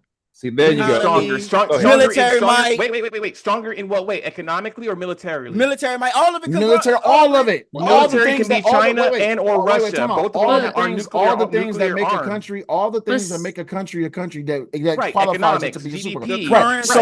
So name American the country. dollar. Hold on. So wait, China is better than America. So why aren't you Didn't not? say better. See, now you're adding shit. I didn't say I'm better. not adding anything. I You said asked more powerful. I said a country. A country. I said a country. All the things in rap that make a country a superpower. What country would you consider to be stronger than America?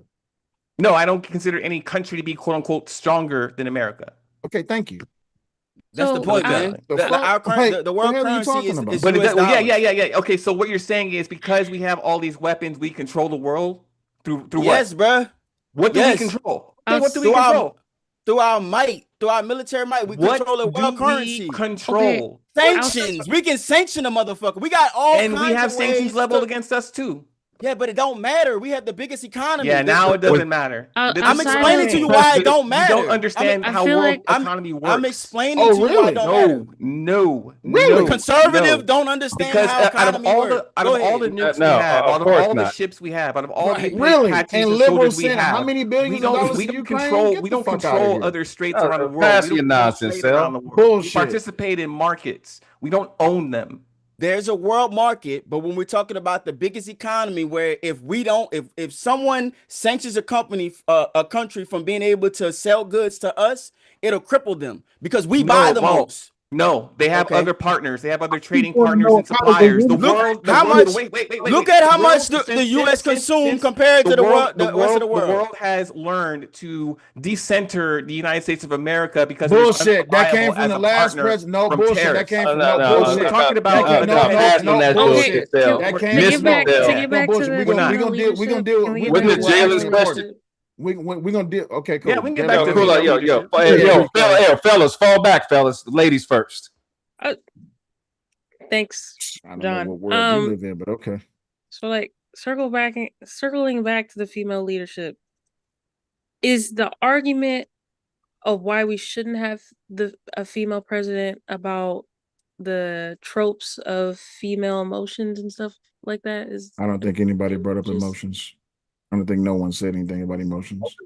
Well, I'm trying to understand why a female president isn't a good idea. So your convo is with August, Jalen. Yeah, but I know.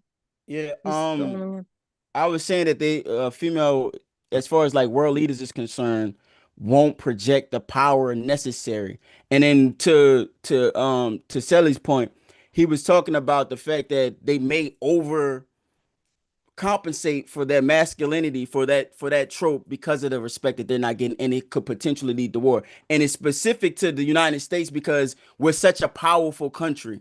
So it's not like you dealing with a country that's like an India and have a world leader there. We're such a powerful country. So this is whatever she decides, that's what's going to happen. Not only that, policies, just different policies that might be in place. Obama got in and he didn't do shit for black people, so we don't know what that could turn into. So I don't think it is. Looking at the representation of historically of our presidents, they're usually old, gray, bald, fat.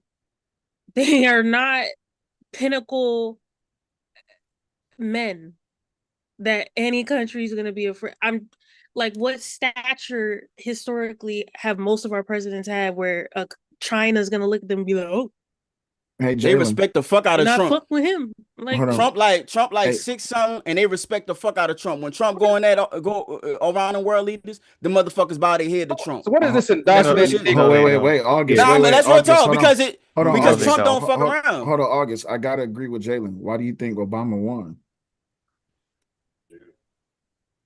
They literally voted for this nigga just because of his skin color. I voted for him because he was black too. And that to prove my point. So to Jalen's point, yeah, we do both times. We do have a whole bunch of old white, going bald or bald-headed white men that run the country. Hey, so when Obama's is he qualified for the job? Excuse me 1 second. So when Obama came up, oh, he's the great black hope. He's going to do great things for America and definitely great things for black people. Kids in cages, gay rights. Why are we all the way on Obama for? I don't know. I'm going. They need a talking point. They need a talking point. It's talking about the leaders. I'm addressing what Jalen said. Jalen said we tired of old white men that's leading the country. And I just simply said, why do you think the majority of people voted for Obama? They voted for Obama simply because he was black and he was younger. How about Speaking he was for the young qualified children, for the job? Speaking for the young children of he the said world. He was qualified for the job. What was his qualifications? Yeah, he was a state senator, Sweet. lawyer. Sweet. He's a constitutional Hey, law Mufasa, professor. I tried to leave it alone and let Jalen finish. You talked over Jalen.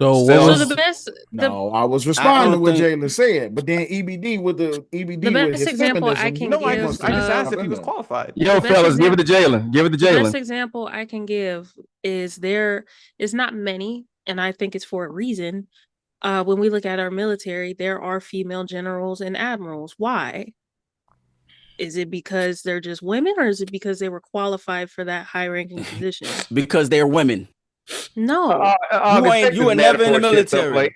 You was never in the military. So you're saying that there's bias in our military, like fucking that? Right? Yes. For those high rankings. Yes. Just because they're women, they made it to admiral in general. Yes. They will push them up. Is it like affirmative action? It's kind of like that. So stop the bullshit. Even like what if you understand like the in the Marines, we do the PFT and the CFT. So if you look at the standards for what it takes for everybody to pass, the standards are lower for women. It's because a woman can't with the CFT. You got to do a buddy grab, a buddy carry. And boots and utes. Yeah. So women can't carry the average guy. The average guy can carry a woman, but the woman can't carry average guy. But they still qualify. They still qualify for the same rank. They still qualify for the same things. And a lot of times they get pushed up. That's a fact. It's not. So we accept it though. Do you feel that way about when it comes to like race arguments? I think that there's a push to push women up because of DEI, especially when I was in. There was a push to get women in higher positions so that they can have positions of authority. But August, you're not asking a simple question. Those women that's in a position of leadership that's in the military, do they make? Meter and Robert 771 donated $20 through Super Chat. You are ignoring how bad Bush F up 2008 Chris's is why Obama won that and Sarah Palin. Oh, okay. So you're saying Bush he did clean that shit up. I ain't gonna lie. Yeah, he did clean the economy. I got to give him that one. Who? Obama cleaned the economy? Yeah, fucking right. Obama said that shit was in free fall. Well, real quick, that'll derail us a bit. So just in terms of the Obama stuff. So are we alleging, August, that you think if a woman got into presidency would be lesser standards, like a DEI hire or affirmative action pick? It would be because people want to see a woman president. That just same way that I voted for a black president. It'll be the same shit. Okay, and now, so this is what EBD was asking, though. But if you look at Obama's credentials, did he qualify at that time to be president, regardless of why you voted? I don't think that a political career qualifies you to be the president. Hold up. Okay, so what qualified Trump to be president? Hold on. My bad. I'm sorry. Go ahead. Yeah. What? Yeah. So that's just a follow up. Just like, regardless of Trump, just like what qualifies a person to be president? I would say like business acumen, because we are with the way that the country is it's more like a business or a get your voice up. Hold on. A president who understands like business acumen, I think that would probably be a better leader, in my opinion. Okay, so y'all think someone who is no shade. Hold on, guys. No, so you think the highest qualification for president of the United States is business acumen. And I'm gonna tell you why, because I think that a person who's been a career politician, they've worked on the art of marketing themselves or presenting themselves to the populace so that they can be electable. But I think that when you think about the policies and how someone operates and how they run a country, I think that business acumen might be a far more way of vetting what a good president might be. So if you had Obama A sitting there, CEO. okay, so if you had Obama sitting there and one of the several female CEOs, right, that has a background of 20 years, 30 years doing this, would you pick her over Obama? I would probably pick her over Obama. I ain't gonna lie. God damn it! I can't believe you walked into that trap. Hey man, I gotta stand on it. Listen, I gotta stand on it. I gotta do you like I did Devin. I need you to go read more books, brother. All right, go ahead. Go read some more conservative. I need enlighten you me. So enlighten me. Being a great businessman is not a qualifying fact for being an American president. It's not. I know, and it sound good, right? Well, why you say that though? Well, hold on, wait. It sound good. I agree with you. We need a businessman that's going to drive our economy to the top. We need to be back on to it. Sound good, but when you go read the statutes and the qualifications to what it is to be an American president, the same reason why Trump was able to become a president is the same reason why, correctly sticking to the facts, why Kamala could have been president. Because American-born citizen. Yeah, American-born, 45 years old, something like that, right? Like it's pretty like. Yeah. Can you have a criminal record? Well, I mean, 35. And 35? Yeah, you can have a criminal record. Okay. But I want to know, Sel, why you disputing the business? Like, what about the business acumen does not qualify? In your opinion, it's not that it's not a qualifying thing. It's a great attribute. It's a great characteristic. What would trump the qualification? What qualification about a career politician? American born. I mean, let's say no. Okay, let me take a step back. Of course, American born.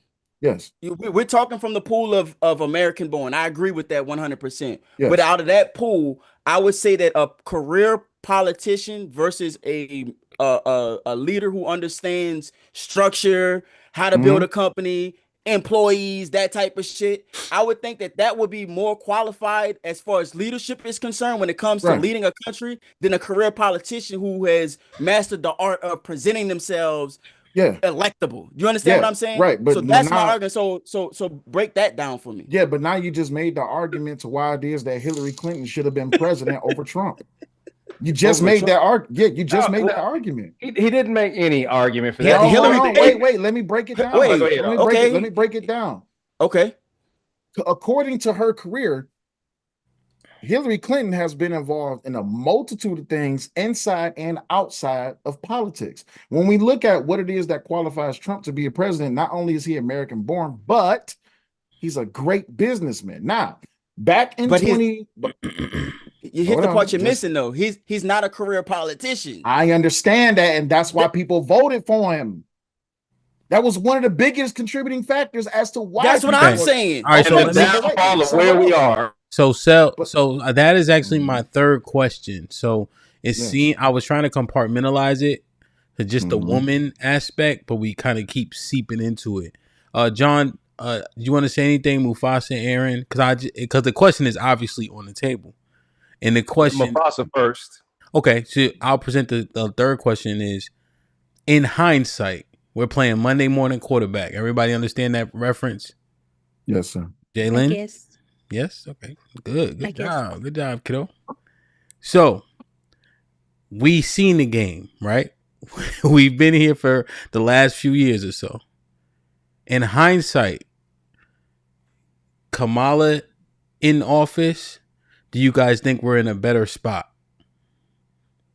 I'm sorry, ask that question again. In hindsight, knowing everything you know now, right? Knowing her policies, etc. She's vice president, so you have a little glimpse into her, at least trying to. Do you think we're in a better spot if she's the president as opposed to President Trump? Fuck no. Hell no. Give me the yes and no's real quick, and then we'll go to Mufasa first because he hasn't spoken. What's the yes? What's the no? In hindsight, Kamala in. You think we're in a better spot? In hindsight, yes. Fuck no. I think Trump is the lesser of both evils.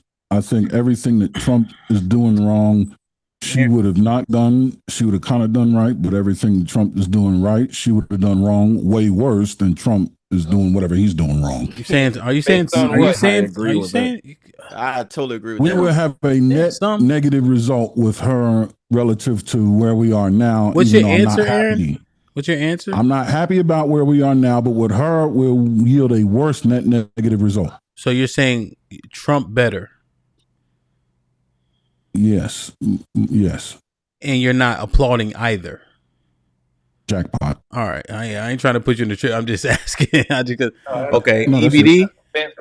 What you think? I say, yeah, we're in a better spot economically. With who? Oh, I'm sorry, with Harris. Okay, hold on. So everybody will get their context. I just want to get I got you. Mufasa to jump in. Mufasa, what's your answer? I'm gonna read the super chat so you can expound. No, I don't think. And Willie Shelly Sell said, "Hell no, just the hell no." All right, let me read these real quick. As Wait, John didn't answer. I thought John answered. Sorry, John, my bad. Did you answer? Yes or no? Yes, I said yes. You would have been much better with Kamala, correct? Okay. With Kamala. I need to put that name. Kamala. I thought her name was Come. I thought she was Swallow. Indian. It's Come Swallow here. Oh yes, it's pronounced Kamala. Mm. Oh, okay. Well, okay. Yeah, I ain't know. I thought she was East Indian. That's how they talk, like Kamala. Oh no! It's the indoctrinated Negro bunch calls her Kamala. Kamala Curry. I just was trying to rhyme this shit. Okay, fuck it. As A with the $2 says, Trump shit. Trump's 6-time bankruptcy best businessman. John Henry with the $5 says, and this is why August should not speak in public or at all. That's crazy, John. Willie with the $5. What up, Willie says, there are female generals, admirals, because they are qualified enough to tolerate. Not one of them has ever been charged of any substantial command. Correct. Willie Beeman with the $10 says, using feminist words like dissenter when talking about politics should tell you everything you need to know. Bro is a living, breathing example of the Dunning-Kruger effect. Big facts. John with the $2 says, Margaret Thatcher. Mm-hmm. Willie Beeman with the Iron hand. He was respected. Yep. Willie Beeman with the $5 said, the only way a woman gets into Oval Office is if she used to be a man. Jesus Christ. Mama 867 with the $2 says, Sell, get AM up here with you. You are outnumbered. No, bring Paddington Bear up here. No, it's actually even. Cause interesting. I was actually no, it's not with August. Well, no, it's actually interesting the answer about the female president. I was surprised by a few of the answers, to be honest. Willie with the $5 says, we won't see a woman be vice president again, let alone commander in chief in this lifetime. That's Willie said, what up, my brother? Good to see you, King. He said, salute Hamp, August, Shelly Sell was goody. Matreon with the $5 says, hell, they forgot Harriet Tubman was a leader? Rainbow Kid in the building with $5 says, the white boy said he stayed back on the island. I read this one, right? Thank you.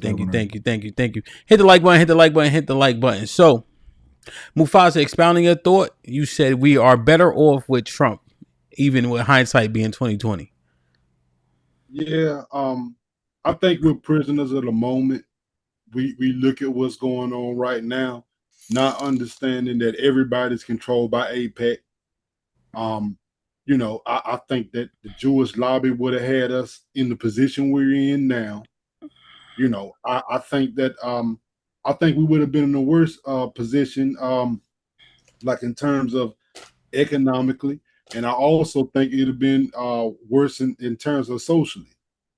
But I just think that right now we like to play a little Monday morning quarterback. So what we do is we focus on the person that's in power right now. But I don't think Kamala would have did much of a better job of it. Okay. And Aaron indicated a few things that would be good or bad. But Aaron, one more time, just reiterate. Yeah, I just think that we'd be socially up.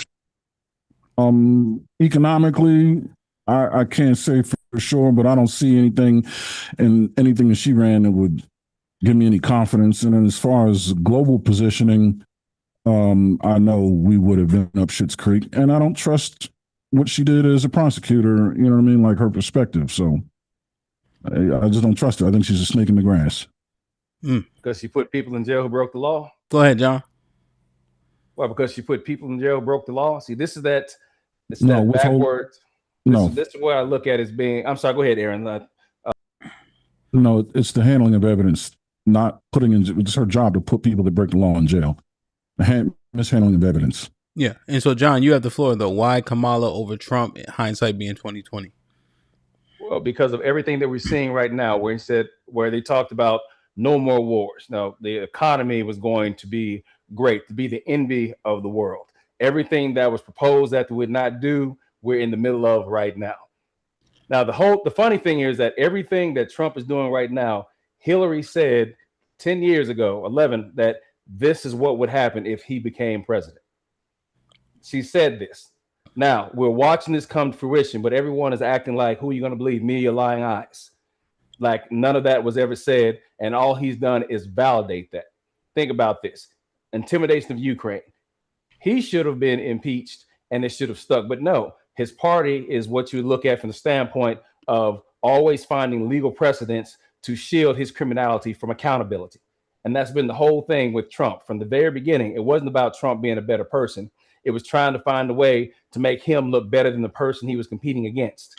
And so that's why I say again, right now, yes, I feel that no feelings don't matter. I recognize the fact, based upon capabilities, characteristics, that Kamala Harris would have been a better president. But again, that's me. I'll land it there. What's up, Sal? I want to go back to a statement that John said earlier. He said that, and John, correct me if I'm wrong, you said that when it comes to the Black community, that we were historically matriarchal, right? Is that what you said? I just want to make sure.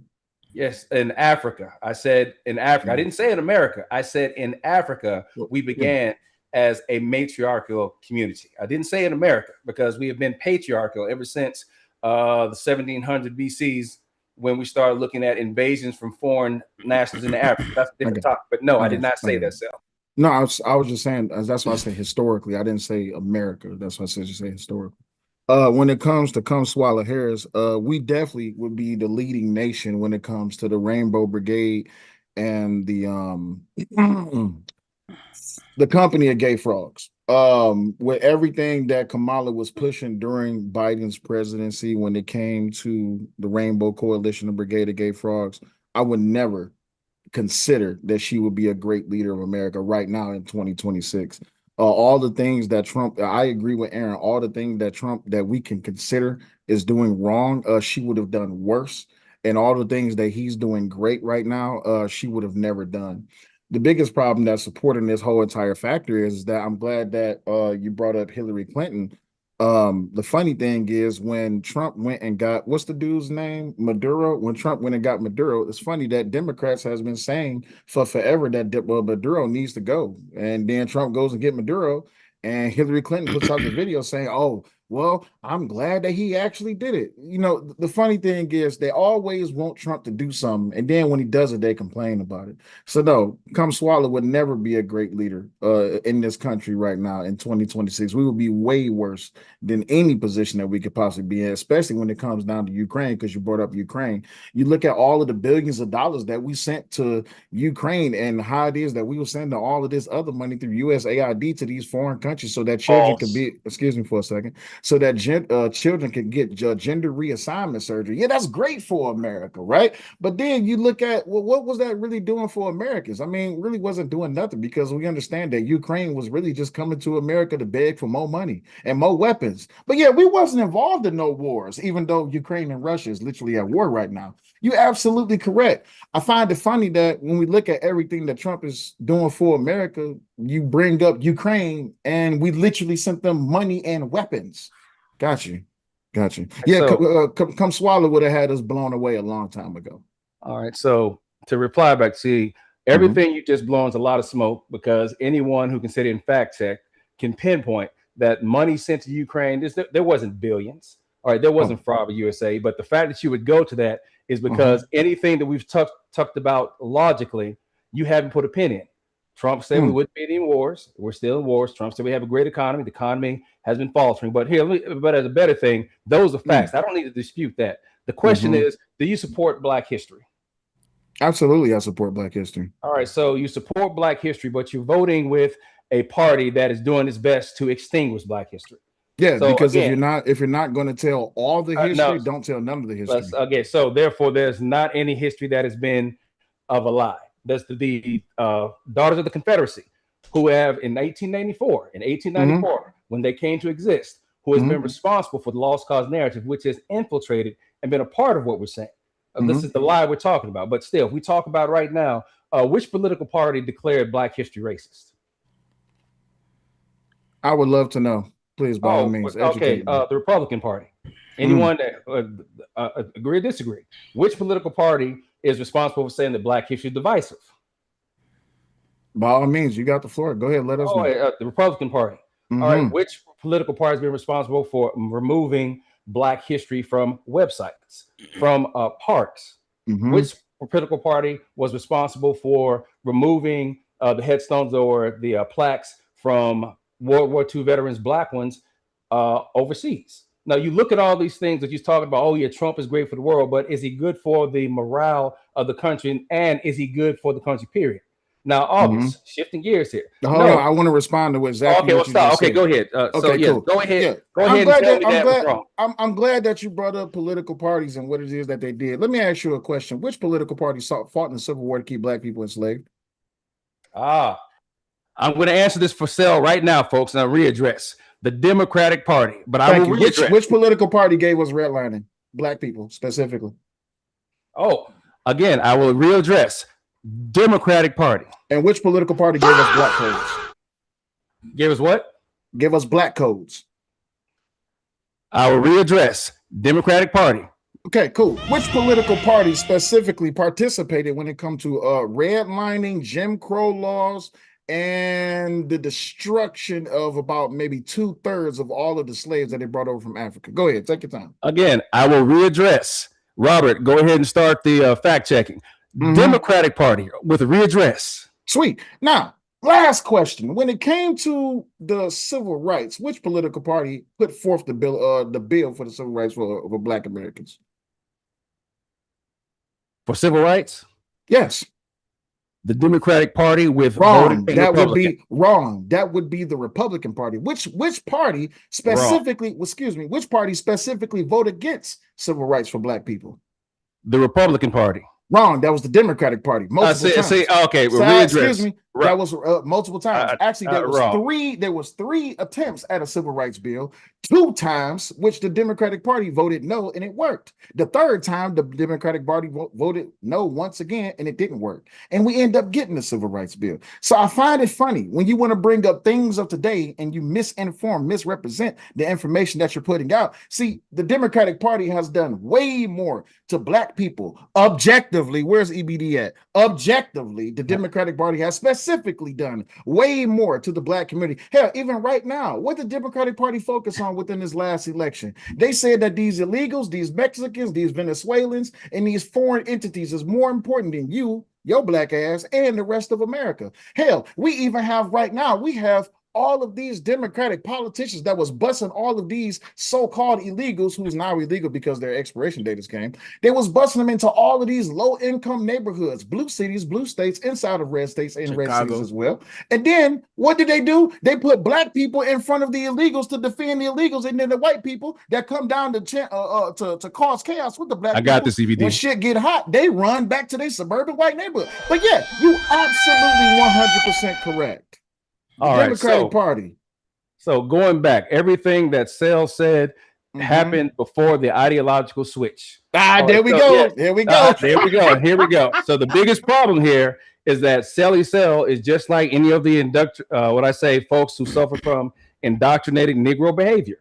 All right, this is what assimilation looks like: taking on the characteristics of your captor, of your slaver, taking their goals, taking their values. Because everything that I stated, the Democratic Party, yes, that was the Democratic Party when the ideology was with the Democratic Party. So as I go back to what I said before, now notice he took everything from the past, because everyone here is Democrat. They want you to think of the Democratic Party prior to 1965.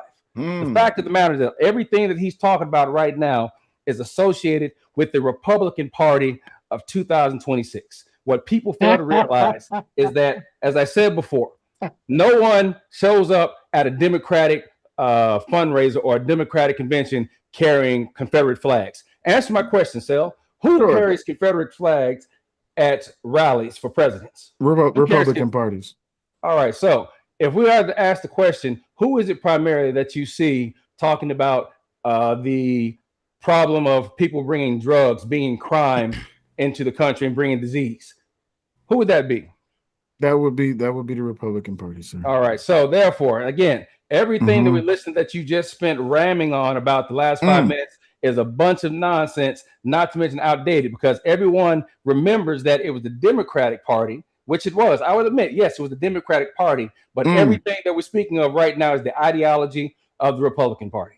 Got you. Now, my response. See, this is the biggest problem. No disrespect to you, John, but I'm just addressing what you said, right? But this is the problem with well-whooped Negroes that missed that damn plantation, right? All y'all missed was the ass whooping that the Democrats used to give y'all all the time. And it wasn't that there was no party switch. All they said was vote blue or you get back Jim Crow. And what did black people do? They said, we don't want to be back in chains no more. Y'all gonna offer us welfare? We can get Section 8. We can get everything that the white woman has been begging for, have been fighting for when it comes to feminism. And when it comes down to it, in 1965, you had the weakest nigga in existence up there on the loudspeaker saying, I had a dream. Martin Luther King was the worst thing that ever happened to black people. Because why? This nigga fought for integration. And what happened when the white folks came in with the black folks? They just started doing the same shit that they've been doing. They just started doing at a lesser rate. Lesser niggas was harmed. Lesser women was violated. Lesser community was burned and destroyed. But when it come down to the black people, they don't even know who the hell Senator Byrd is. Yet y'all forgot about the fact that Senator Byrd was Joe Biden's mentor and best friend. Now, who the hell is Senator Byrd? Leader of the KKK. I find it funny that you said that it's these well-whooped Negroes. What did you call them? Indoctrinated Negroes? No, the biggest problem is y'all just missed the ass whooping that your masses used to give. That's why the abolitionists came down from the North and they fought against the ones in the South so they can free our black asses. But no, absolutely, I agree with you 1,000%. 1965 was the turning point, and y'all gave y'all ass up for welfare and to be integrated fully with white folks. See, that's the biggest problem right there. But see, you don't want to look within the future. You don't want to understand what it is that what Malcolm X was literally preaching is the same exact shit that y'all are doing today. That any black man and or woman who follows behind a white liberal is a fucking fool. But yes, white ice is colder. All right, so I'll take it back. So I'll take it back. So everything again, this is where we have the pre-65 nonsense, because when everyone wants to speak about Malcolm X, they talk about pre-Mecca Malcolm X. They never talk about Pan-African's Malcolm X. They never talk about the Malcolm X who said he realized once he got away from the Honorable Elijah Muhammad, he made a mistake. He realized that the white folks that he was calling white devil was based upon the perspective of Elijah Muhammad's own bigotry and bias, because of the fact he said that he would love to take in white folks that would help. But the thing is, they couldn't join. But he recognized after going to Mecca, after seeing Muslims who were white, blue eyes, who were black, brown skin, yellow, it made him realize that it wasn't about color, but it will be about misappropriation of facts, which is what we heard from Sally Sell. 1968, we're talking about, again, well, we want to be on welfare. No one wants to be on welfare. We had the conversation last week. Welfare was something that was designed for white people starting in 1935. The Social Security Association, that was a fact. The fact of the matter is that it took hell for blacks to be allowed into that. But when we became a part of this, what everyone started saying is that, oh, look at this. We got the welfare queens. We got the folks who are taking this into the ground. Why are we allowing blacks to be a part of it? Because of the fact that we were still a part of the country. And when we talk about a part of the country and what became to be voting as Democrats, no one seems to remember in 1964. Hold on, John. Barry Goldwater. AP_accountability partner donated $20 through Super Chat. Fact check Mr. Henry. Twice in 1957 and 1960, Democrats filibustered a comprehensive civil rights bill for the watered-down 64 bill after the presidential election. Top to bottom ran against passing civil rights. But I'm And just that's what I talking said, though. bro. I know you're still talking because remember, what did I say? No, that's no, come fall on, back, John. Self. Fall back. I'm talking, Self. Sir, What I said go before, ahead. I said prior to 1965. Did I not? I said starting at. I did not say prior. Yes, because sir, the Democrats were still the same Democratic Party until 1965. You didn't hear me dispute anything prior to 1965 yes, because the Democratic Party was still rife with bigots and racists and so everything. Why did y'all vote for him? No one voted for the Democrats the way they did until the presidential election of 64, 65. That's when you're really blacks going to sit here and argue 60 years ago, which no one was born, no one was here. Hold on, let me get Mufasa real quick. 2026 through a 60-year-old. Let me get Mufasa real quick. Let me get Mufasa. First off, we in the history lesson we do not need to be in. My thing is, John, you said something. You said that, hey, they're erasing Black history, and you said you said that's the current Democrat. You said the current Republican Party, right? Well, Sale, you didn't have to go back that far. Who was the party that removed the Confederate statues and a lot of the conservative history? Who was the party that was doing that in 2012? That was the Democratic Party. Hold on. So my question to Black. Hold on, EBD. My question to Black folks: you don't think there's no political price to pay? You think for 1 minute that you're gonna sit there and they're gonna go against them people, and you don't think they're coming back at you? You should have known they were coming back at you. My thing is, us as Black folks, we love to stay on one side of the political fence. Donated $20 and when the other side super chat. Name the slave states and what are they today? Go ahead. Who wants to go? Well, Mufasa just finish his thought. Well, hold on. One thing I want to finish, because one thing we like to do is we like to stay on one political side and attack them, and you don't think nothing is coming back. When you went there, because I don't think that we should have took their statues and stuff now because it's history. It's all history. We get our history, they get their history, but we wanted to remove their history. So the Democratic Party started this foolishness, and now you mad? Oh, they snatching our Black history. What did your ass think they were gonna do? You thought they were just gonna sit back and let you snatch their history down? We don't understand what we do. We stand on one side of the political aisle, and we're gonna attack the other side. All they're doing is they're gonna do what we did to them first. All right, so now can I respond? You still got smoke. No. All right, so again, this is why you need a history lesson, because the fact that after the Civil War, you had more statues that were put up for Confederates after that to more or less push the lie of the lost cause narrative. The war was fought because of slavery. It says so in the succession papers of North Carolina or South Carolina. Someone asked about naming the slave states. We'll get to that. But the fact of the matter here, Sal, is that when someone says, oh, the Democratic Party is the party of the KKK, is that what you hear from the Republicans? Yes or no, Sal? Yes, sir. It's true. All right. So therefore, no, it is not true. It's been stated that it is the Democratic Party is not the party of the KKK. They did not, or should I say, they did not create and found the KKK. But that's a different topic, different show. My point here being is that whenever you hear the Republicans say that the Democrats are the party of the KKK, and then we supposedly start taking down our Confederate statues, who is it who normally runs over and jumps on the statue, starts crying, "You're taking down my heritage"? Republicans or Democrats? That would be Republicans until all right. So stop the nonsense, man. Okay, you asked the question. So I want everyone to look at how this back and forth nonsense goes if you don't know your history. For the most part, this is what you see. Now, the slave states, if I remember, Alabama, Arkansas, Florida, Louisiana, North Carolina, South Carolina, Mississippi, Virginia, Texas, Louisiana, I forget the last two, Tennessee. Did I say Virginia already? Anybody? No.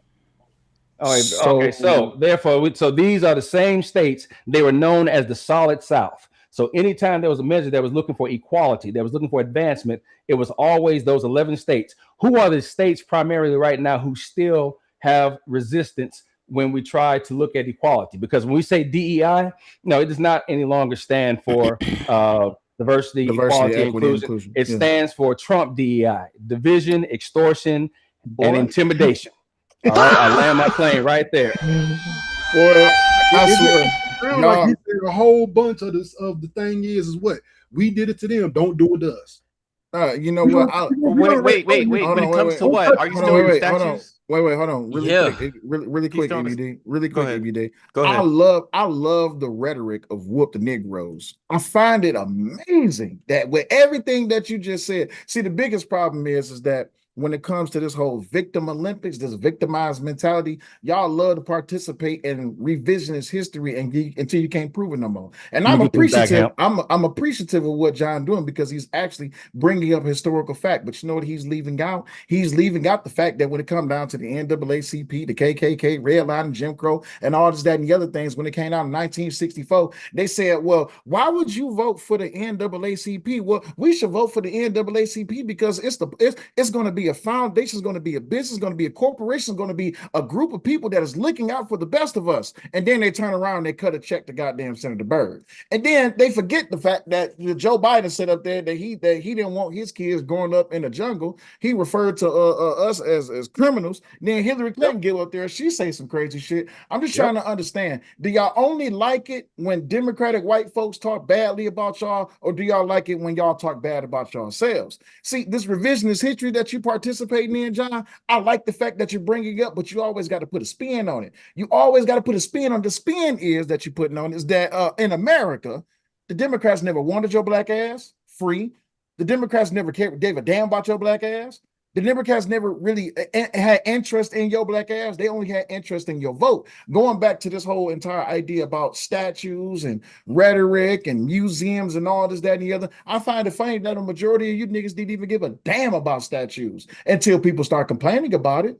And when it comes down to Black America specifically, a lot of y'all don't really care about history. Oh, my bad. I said that incorrectly. You only care about the history that makes you look like a victim. Yet y'all always crying about reparations, but you're always arguing against reparations from the people who didn't promise it to you. Last time I checked, John, I'll ask you a quick question. Who said that Black people should get reparations? When it came to field order, what was that, 15, if I'm not mistaken? Which party was that? Readdress HAMP, Democratic Party. Oh, amazing. But yet y'all sit up here and y'all say, white people owe us this. And yet you keep voting for the people that didn't give you the thing that you promised for. Go ahead. You got it. And then all right. So I want everyone to realize everything Sal said. This is what disingenuous, indoctrinated Negro behavior sounds like. Because when he keeps saying Democrat, notice he keeps talking about the Democratic Party of past, where the ideology they had exists in the Republican Party right now. But that will never be stated here because everyone knows as a dog whistle, as raw meat, when you say Democratic Party, everybody that represents Sally Sells' perspective wants you to think of the Democratic Party prior to the ideology switch. At the _AP_accountability_partner donated $20 through Super Chat. Fast forward, 1985 move bombing, 11 Black people unalive, 5 kids, 61 Black homes destroyed, left 250 homeless, led in... Let me read it real quick. I got extended time on that one. And who was the president? Anybody remember? I do. Let me read it appropriately. Right. AP with the 20 ball says, fast forward, 1985, the move bombing in Philadelphia, right? 11 Black people unalive, 5 kids, 61 Black homes destroyed, left 250 homeless, led and organized by the Democrat-led city of Philadelphia. We can go into examples in our lifetime. All right, so that bombing occurred under the Republican Party. Now, Ham, could you go ahead and play that video I sent you for Lee Atwater? What? I have. Are you really about to bring up the Republican administration? That was the Republican administration office. He don't need to put Reagan. Do you want to bring up the Lee Atwater when he said that we can't use this language? We can't call him the N-word, N-word, N-word. Are you about to? Okay. Yeah, because you and I may. That's because you think I don't know. I do. No, I didn't say that. No, I said that to bring it up, see if anyone else is familiar with that. Oh, okay. Because again, yeah, it's not about it's not about you, Sel. All right, it's not about you. It's not about me. All right, then we're going back and forth. But again, the way you misrepresent the facts, history lesson we don't need to go into. I don't know why y'all keep talking. I don't know why we doing this. He keep responding to everything. I tell you what. You know what? Disregard. Let's keep it clean. HAMP. I rest my mind here. Sel and I can go back and forth on this. So I rest my plane here, man. No. I think you guys are making this argument, and like both of y'all are at two different ends of a timeline. You want to make this argument about Democrats of yesteryear that are dead, buried, old, crusty, non-existent at all. No one's making the argument that no Democrats making an argument. Well, we want today's 2026 black man and woman and child to be back and change, because the Democrats of, my Democratic father of 1889, I hold this to, 100, 200, 300 years, this idea. I want all black people to be enslaved. And all black Democrats are like, yep, yeah, that's a good idea. Yeah, let's vote for this. No, I don't like this. Where do you get this fucking imagination that Democrats somehow don't understand politics and understand policies that benefit them, they can pass along to their children and grandchildren to actually participate in the experiment and actually succeed, acquire an education, acquire money, business, job, all of the things that this system can guarantee other people who aren't us. The thing is that their playbook has evolved. So what they're doing is they're using race as a way to keep us under their thumb so that we continue to keep them in power. They keep using race as a lens, and it's keeping us trapped in a thought process that doesn't allows us to step back and look at the reality. You understand what I'm saying? Everything isn't about race. Everything we have to be competitive as far as economics is concerned, because if we don't address our own issues and we continue to look outward and and don't address our own issues, we're going to fail. We face destruction. Forever we've been addressing our own issues but we have to address it through. We have to address it. Hold on, donated $20 through Super Chat. Fact check. Although the federal government and the state government were Republican-led, the MOVE operation was planned and carried out by the city of Philadelphia. TBC. To be clear. See what I told you about revisionist history? See, John wasn't going to tell you. Hold on, John wasn't going. Wait. Hold on, John wasn't going to say that it was specifically led by a Democratic city. He just want to make it about Republicans. That's that revisionist shit I'm talking about. As a Philadelphia resident born in '81, several years before it happened, it was Mayor Wilson Good, who was a black man and Democrat mayor of the city, got together with the police commissioner at the time, George Sanborn, declared the organization that they were targeting to be a terrorist organization, and literally coordinated with the police and state police to drop Tovex on the property on Osage and 63rd, killing several families, several homes. Yes, they did. So the thing itself. Don't try to defend it. Real quick though, EBD had the floor. Remember, the super chat had cut him off. Oh yeah, go ahead, man. I'll finish that out because people are missing something here.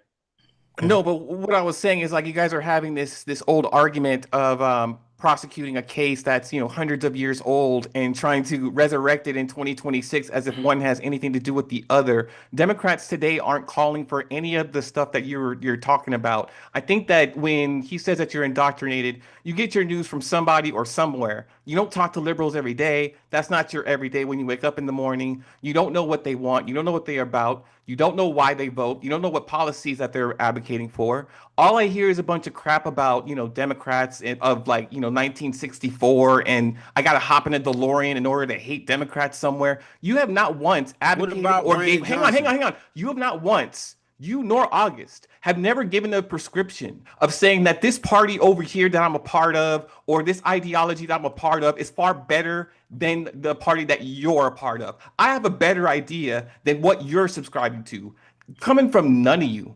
Oh, this is about to get wicked. We can do that easily. Hold on, wait. This is about to get wicked. Brother, do you know where I was born and raised? EBD, do you know where I was born? Can you answer my question? Do you not know where I was born and raised? Where are you born and raised? Philadelphia? Detroit, Michigan. Okay. 1989. Let me ask you. Means... In 1989, what was Detroit? What was Michigan? What color state was it? Blue. Yeah, mostly black, right? Not black. I'm talking about political parties. Was it red or blue? Political parties. Blue, right? I don't know. Right? Blue, How the right? fuck you don't know? So you said that I don't know about live there. How about I don't Congratulations. fucking But guess live in what? Guess what? Detroit? How about that? Hey, In EBD. 1989, Wait, I hold wasn't on. fucking Hold the fuck there. on, EBD. Hold on. Forgive So you me. can't say I don't know what the fuck I'm talking about when it comes being born and raised within a What are you little talking fucking about? serious. No one Hold on, asked wait, about time out. Detroit. Hold on, time out. No one Hold on, asked about time out. Wait, Detroit. time out. Hold on. I didn't say that you asked about Detroit. You said that I don't speak to liberals. I grew up around Every fucking. single Hold on, excuse day. me. My majority of my family is liberal because majority of my family. Hold on, wait, time out. None of what you said made fucking sense. I'm responding to what you said. That's a lie. I'm responding to what you said. I don't believe a goddamn thing you just That said. I'm not born and raised in Detroit. No, that you talk to liberals. I'm from Detroit. What the fuck? That you talk to liberals. Get the fuck out of here, Okay, cool. Detroit. Let's use logic. I said you don't talk to liberals and you don't understand them. And you don't know what they want. And you don't know the policies that they advocate for. Motherfucker, I run a goddamn call-in show on my motherfucking show all the fucking time. Majority of people that call into my show is fucking liberals. And they sound like fucking victims and they sound like feminists, which is bullshit because they push communism and they push bullshit. But anyway, excuse me. Here we go with that. Feminism. Excuse me, Hamp. Let's use some deductive logic.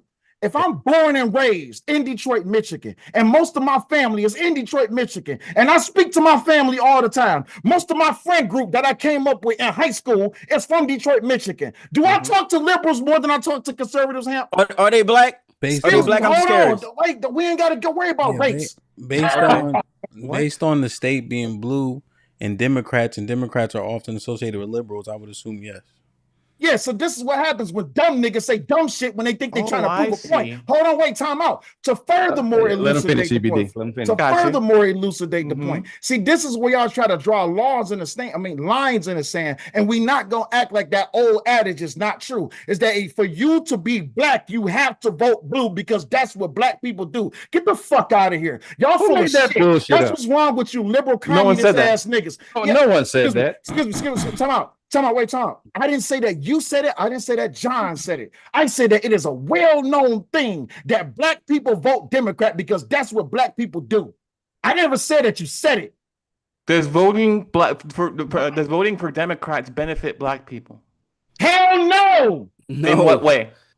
It's never voted. In what way? In what way has it benefited black people to vote Democrat? You mean besides home ownership, the right to vote, ownership, The business right to ownership, vote wasn't even fucking awarded to you by fucking Democrats. That's why they want to keep you on chains, dumbass nigga. Giving chains. This is some weird shit, right here. This is some shit, bro. Y'all niggas just be saying dumb shit. I don't what are you talking about? He doesn't understand. So he doesn't understand liberals or liberalism. It's a word. It's a scary word that means something that I don't like and I don't understand and I don't have to explain. I can just sit here and listen to him talk about how he feels, but he'll never have a prescription or better idea as to say, okay, this is how you niggas is moving over here with the Democrats and this and that and yada yada yada. Over here is a better idea because of I can tell you one, and I can do that for you. You ain't got none of that shit. I'm waiting on that motherfucker. But fuck where you were born. When did I ever use the word feel? I didn't hear you say feel. Okay, cool. Because I don't operate in emotions. I said I heard. No, you said feelings. You said feelings. Yeah. I don't operate in emotions. You have feelings, don't you? Absolutely, I have feelings, but I'm not. Right. You express them, don't you? I'm not mixing my logic with my. You just said dumbass nigga. That's a feeling. That's not logic. Wait, dumbass nigga is a feeling? Yeah, that's the emotion to elicit that is what he's saying. That's you insulting me. That's not you making a logical argument. Are you offended? That's not you answering. That's not you answering. Are you offended because I said dumbass? He's not offended. Real quick, just to clarify, he's not offended. What he's citing is that would be deemed by most reasonable people an emotional response. Oh, okay, cool. So let's deal with emotional responses. Oh, here we go. Hey, how are we going to stay in the spurious conversation here? Sounds good. I mean, at the end of the day, John, when me and you went back and forth, didn't nobody else cut in? I don't understand why. You did cut in, bro. But I tell you what I'm saying here is that when it was me and you. Don't try to save EBD from what he fucked up. No, there's no saving it. Okay, I tell you what. You're right. There's no saving him because he can't answer the question. He's not losing. He cannot answer the question. No, he's definitely losing. He can never answer the question. What's your question? Let's break down. Hold up. Let's break down the scoreboard. You can't answer the question as. What's your question? What's the question? You ready? what subscriptions do you have if you're saying that Democrats and the Democratic Party is so detrimental to the black community and it's no good and hasn't done any good to the black community? What other party or entity that you are a part of or entered that you have that says you guys are doing this stuff over here and it's bad? Democrats are so bad for you. You're evil. You're brainwashed. Me over here, I know everything and I know that there's something better. And this is what it is. Let's lay it out like this. It? Let's lay it out like this. What are the prescriptions prescribed by the Democratic Party that benefit black people? EBD, give me 5 if you can. Right, business ownership, corporation LLCs, healthcare, education, and international banking as well. Are you saying that all of these are? Go ahead. I'm saying that all of these are bills that are passed by Democrats in order for people of lower income to actually work their way up the social economic ladder. Okay, and no, that's facts. Yeah, facts under policy and grants. Okay, so what would be the prescription? So, like for me, right? I don't have an association with any of the parties. It doesn't resonate to me to do so. So, if you were saying, "Hey, Hamp, here's why you should be inclined to this side," what would be the 5 categories or prescriptions? That's what you asking me? Yes, sir. Okay, cool. Closing the border, family, country first, being tied to God, and not pushing or promoting the Rainbow Coalition and the Brigade of Gay Frogs agenda. Right. So fail. So you see, I didn't cut in when he said something, but John want to cut in on what I say. So you were said quiet. No, yeah, I was quiet, but respectfully, you'd rather vote for a party that's pushing a gay agenda to turn your son into a little girl? Wait a minute. Whoa.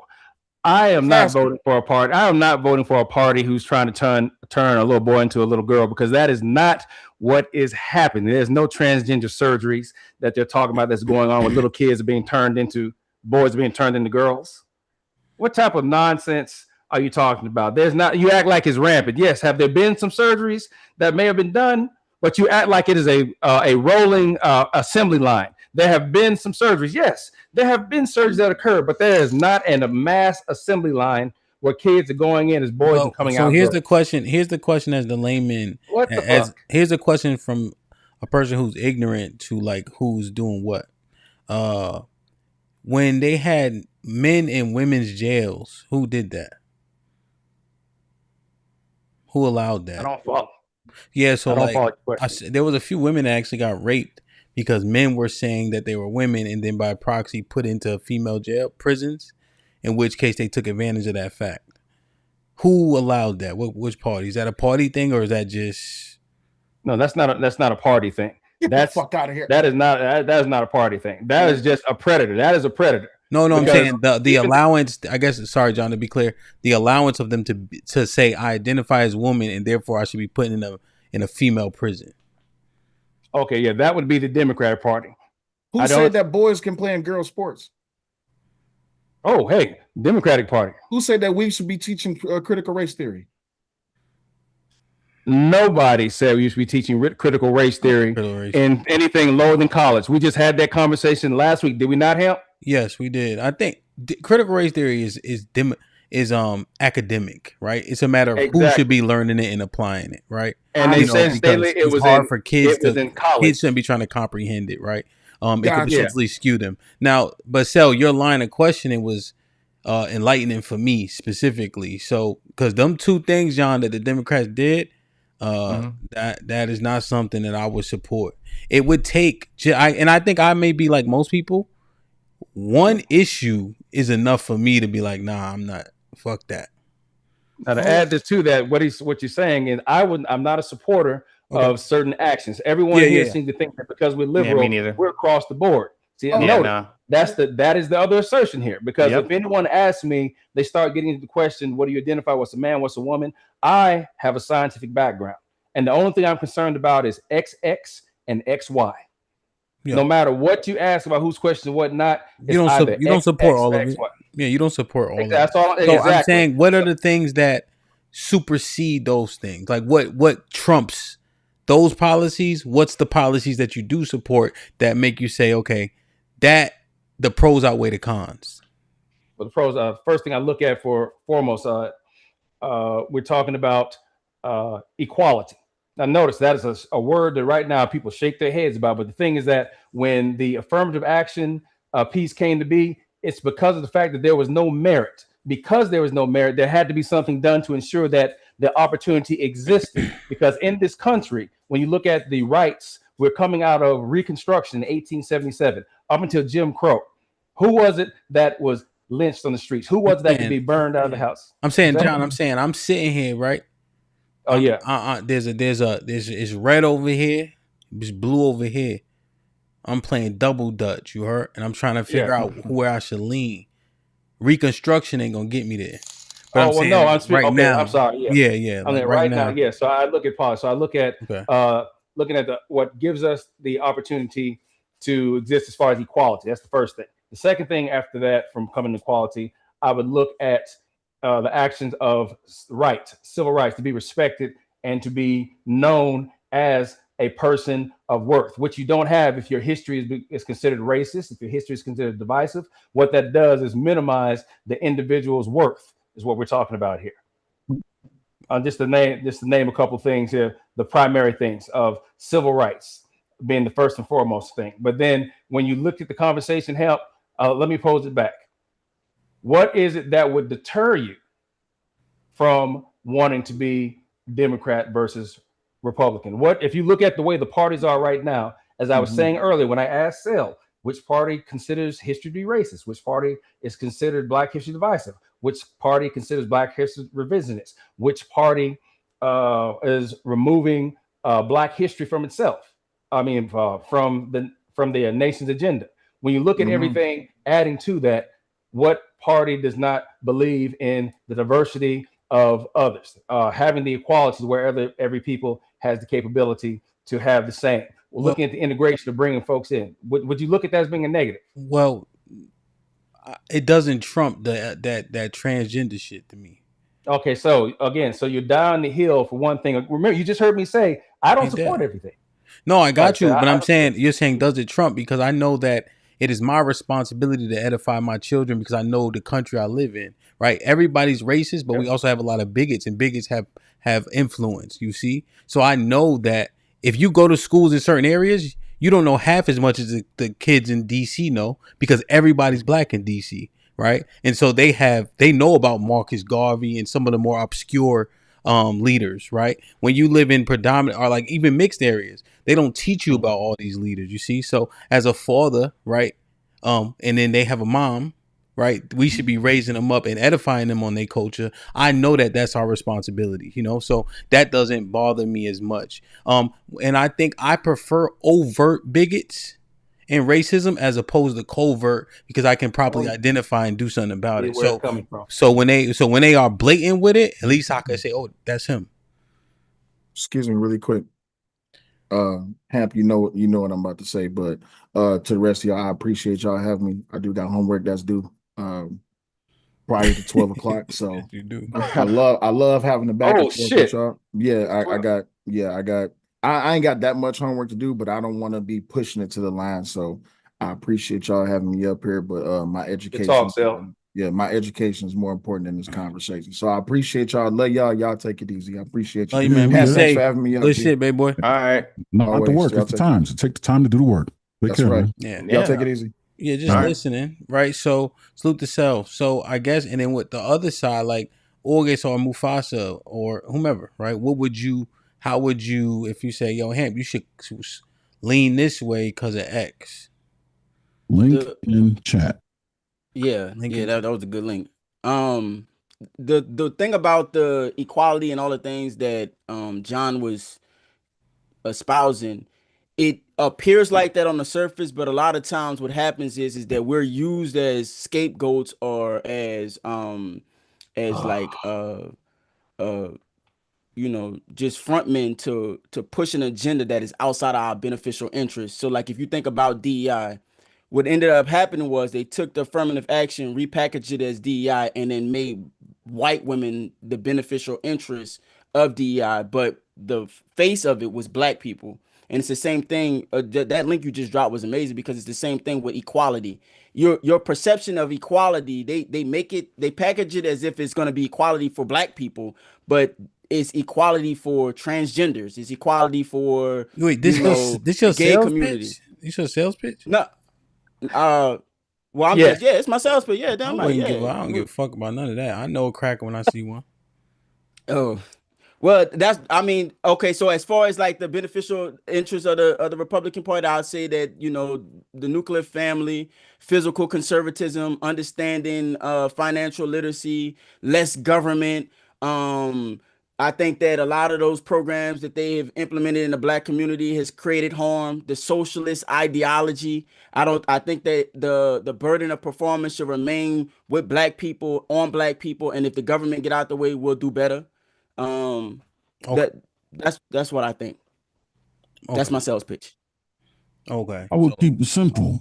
I would say that up ballot at the national level, you would want to carry a conservative vote because they believe in small government. And then down ballot, closer to you, more locally, you would consider the Democratic vote, which really puts the power in your hands and it takes it out of the federal government's hands, right? And the people that are closer to you are the people that you can touch and affect daily and Locally. and have interests that are more aligned with yours because they live an experience closer to the one you're experiencing. Right. But as far as the national level, the way we interface with the rest of the world, the way the infrastructure is set up as far as the economy is concerned, go conservative. It'll put more power in the state's hands. And at the state level and down, go Democrat if you so choose. But at least those people, when they don't do the right thing, you can go in their office and touch their head. Hey, man, I voted for you. Shit, I get off the pot, son. They struggling in Chicago right now. Keep the power in your hand. Okay, I understand that. Let me get EBD. EBD, who would you, if I'm standing there, you heard, it's blue and red. I'm like, yo, EBD, what you think, man? Yeah, I'd say I'd be asking the first thing I guess I would ask is what's important to you. But if I'm convincing you, if that's the job, like, hey, this is a reason to come over here, I'd be like, well, all the freedoms and rights that you have are fought by somebody, and that somebody has a representative in a party, and the party acts as a vehicle in order to pass policies that'll benefit you, your family, the community, all of us as a social collective. And you need to take a look at both parties and say look at the representatives who are grabbing the microphone and listen to what they're saying. @the_AP_accountability_partner donated $20 through Super Chat. EBD Fact Check. ARP 2021 and the MBDA 2021 expanded funding and support for minority-owned businesses. They did not create LLCs, business ownership, or international banking. Both needed the TCJA of 2017. Okay. So it was a part of a bigger package. It wasn't an individual bill. That's cool. So what are you selling me on? You saying what? Oh, sorry. So what I was saying was like when it talks about when we talk about individual like rights and freedoms to own businesses, keep your vote, keep control of local, state, federal and powers. When we're talking about policies as far as healthcare, as far as livable wages, it's talking about business regulation. So they especially banking regulation. A lot of people were screwing each other over. That's how we got the financial crisis. And if we have regulation on certain business entities and stuff like that that protects the common consumer, such as Black people who get taken advantage of, especially when it comes to like housing and mortgages and rates and things like that. So we were getting okay. So I have mortgages. They are both a few 30-year fixed, under 5% conventional. I don't give a fuck about that shit. Yeah. So what we were talking about also Alderman EBD, I work for myself. So as an entrepreneur. Yes, sir. So essentially y'all keep raising the minimum wage, you tap in my pockets. That's true, but I think there's a federal and a state when it comes to minimum wages. I mean, the federal minimum wage hasn't been moved in a while, but the state, they control their own minimum wage. So there's that. But when we're talking about standards of living, we have Democrats who are pushing for policies for people to earn and make a livable wage. This reduces the need for desperation, which leads to crime. Crime? Yeah. People do. I think most people do crime out of desperation. If they had the Alderman, opportunity to simply make honest money and a livable Alderman, wage, why do it? Alderman EBD. You see my Instagram? No. One of my sticks is if you don't train, you can't fight. And I live in Texas. And I got a dog. It's a South African Borbal. He's 130 pounds and he still got 70 pounds to go.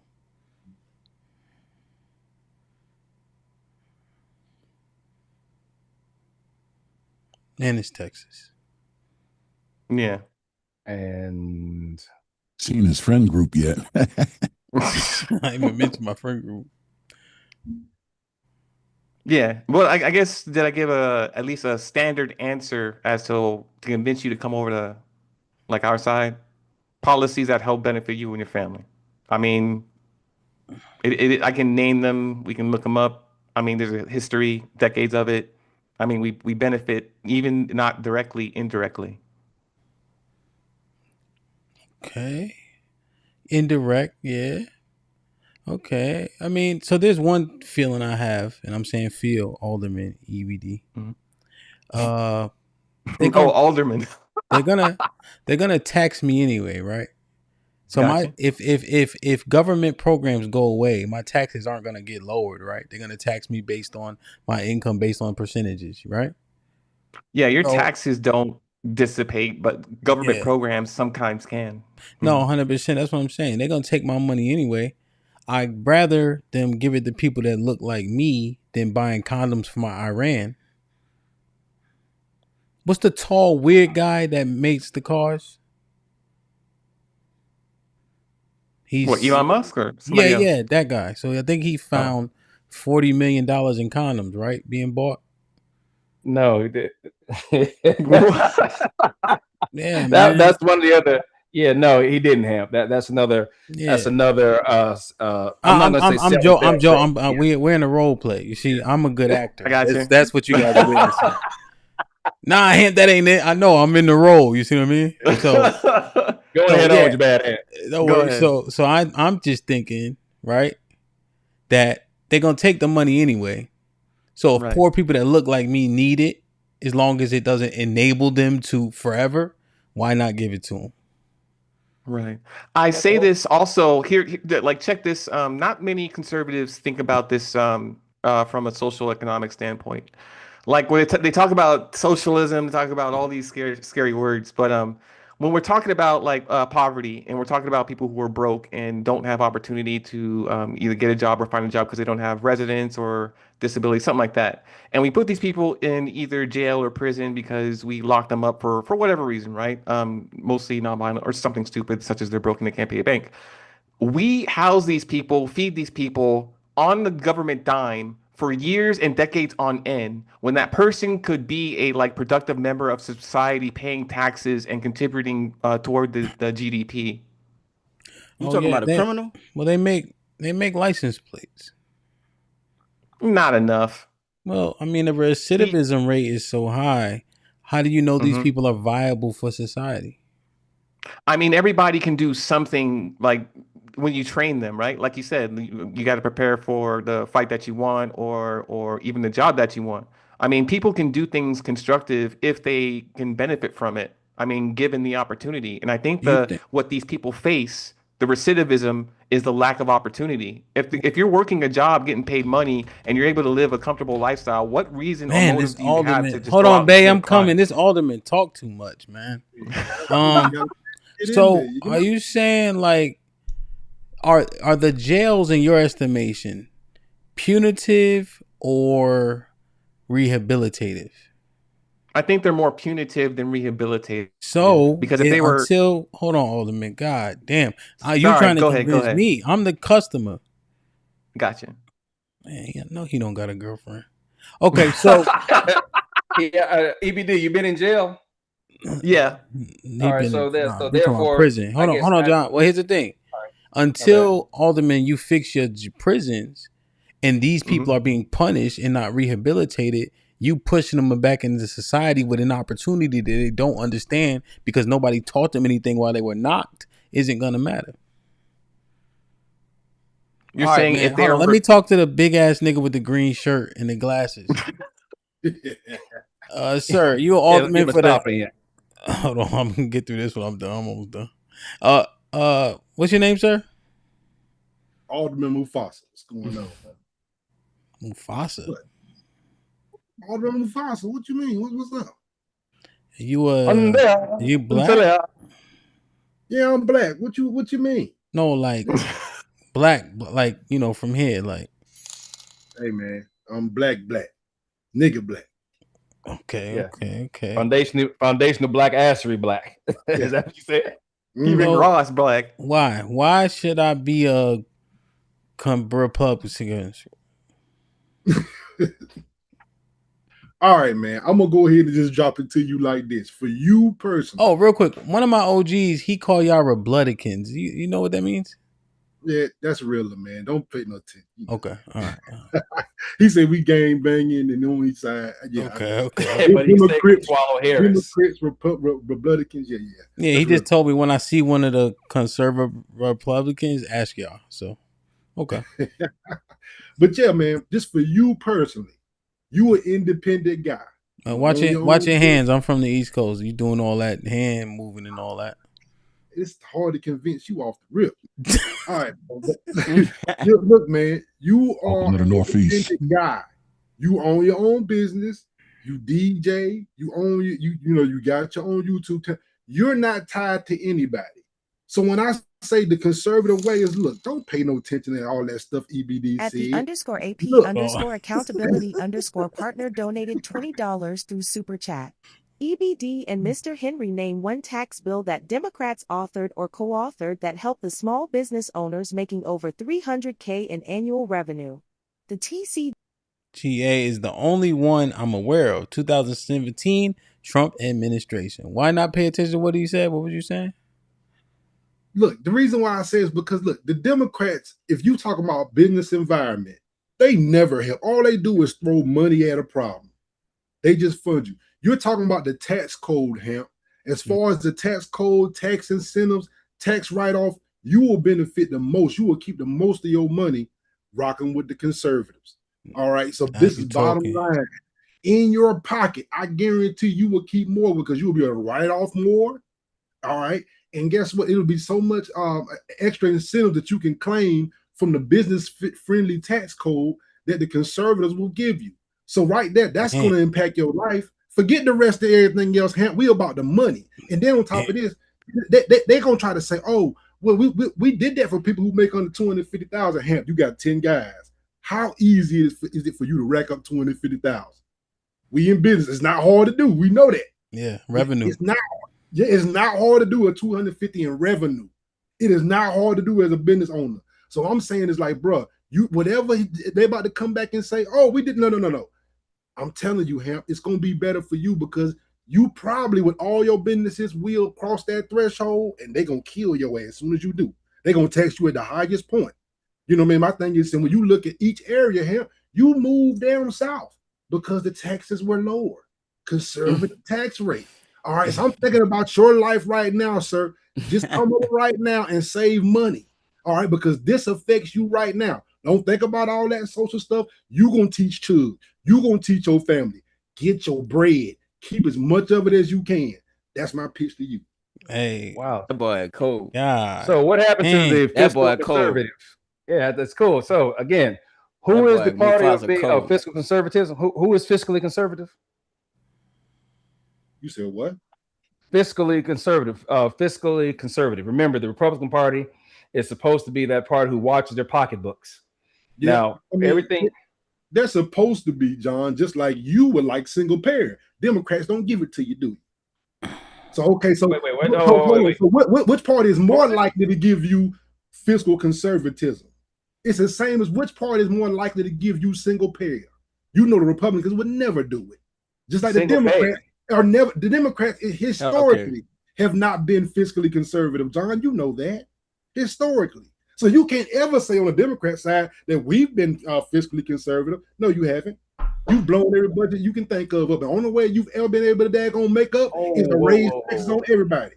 That's the only way you've ever been able to make up the deficit intact. No, the balance, the budget was okay, balanced. The budget was balanced in the Because Clinton you raise taxes, administration. EBD, you never cut spending. You raise everybody The taxes. budget was balanced. Hang on, the budget was balanced in the 90s with a Clinton presidency and a Republican Congress who had to do budget reconciliation in order to get a surplus. He left the country in a good financial future until Bush came into office and blew it all up. Sir Clinton, I was there. You know how politics work.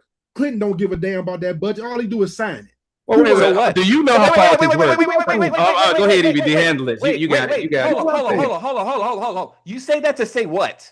I say that the president does not go line by line. His job, right? Budget. Oh, no, it's not. Right? No, it's not. It's the Congress's job. Is balancing the budget the job of the president also? No, it's not. He just what's his job? Okay, what's his job regarding the budget? No, the appropriation committee in Congress determines the budget. EBD, the president. What's his role? He to sign it. That's to sign it into law. He did his job, right? So he did his job, right? Hold on. So he signed a bill. You won't give him credit of what a Republican. He worked with Congress. Because that's how bills. That's how. Wait. That's how a bill becomes a law. Do we need Schoolhouse Rock to explain it to you? No, but what you're not going to do is act like the president is something now coming up with the budget. All he's doing is signing it. Okay, he didn't come up with the budget. Okay, actually balanced it, or in Congress.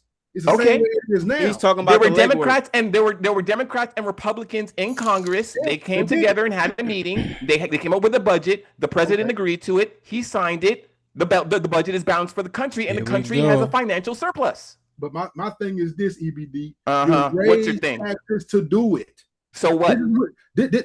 So what? You seen this in New York? What you crying for? Your taxes ain't raised. How you know? You ain't paying it. How do you know?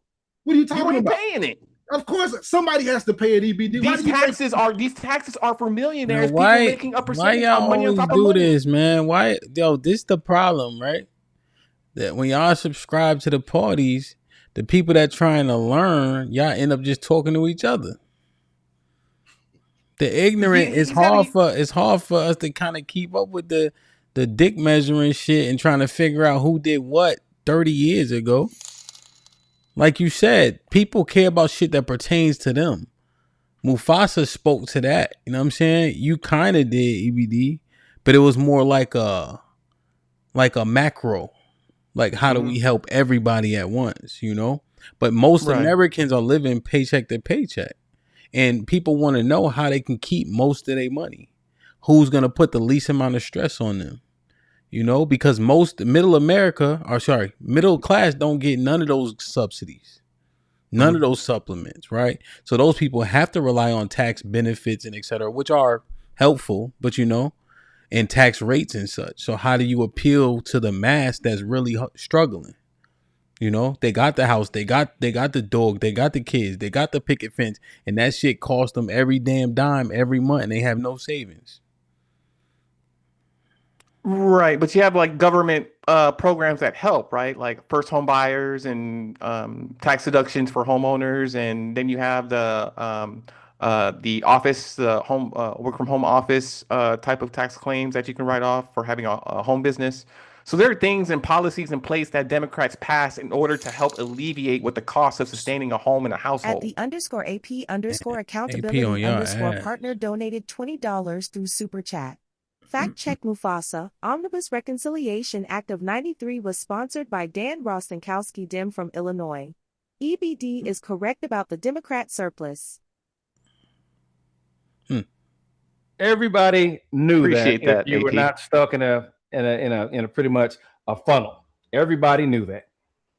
Yo, but it seemed like depending on when and where, each party kind of did their part. So like as an example, most people start out with the FHA. It's easier to get access and qualify, right? Conventional takes a little bit more. And so throughout these tenures, we've been blessed to acquire a few properties, and the FHA was there, right? The key is making sure you understand what you're signing and you know, the interest rate. So I'm just saying, no, you got it. I'm just saying, I didn't see the FHA go away under Trump, under Biden. It was there, you know?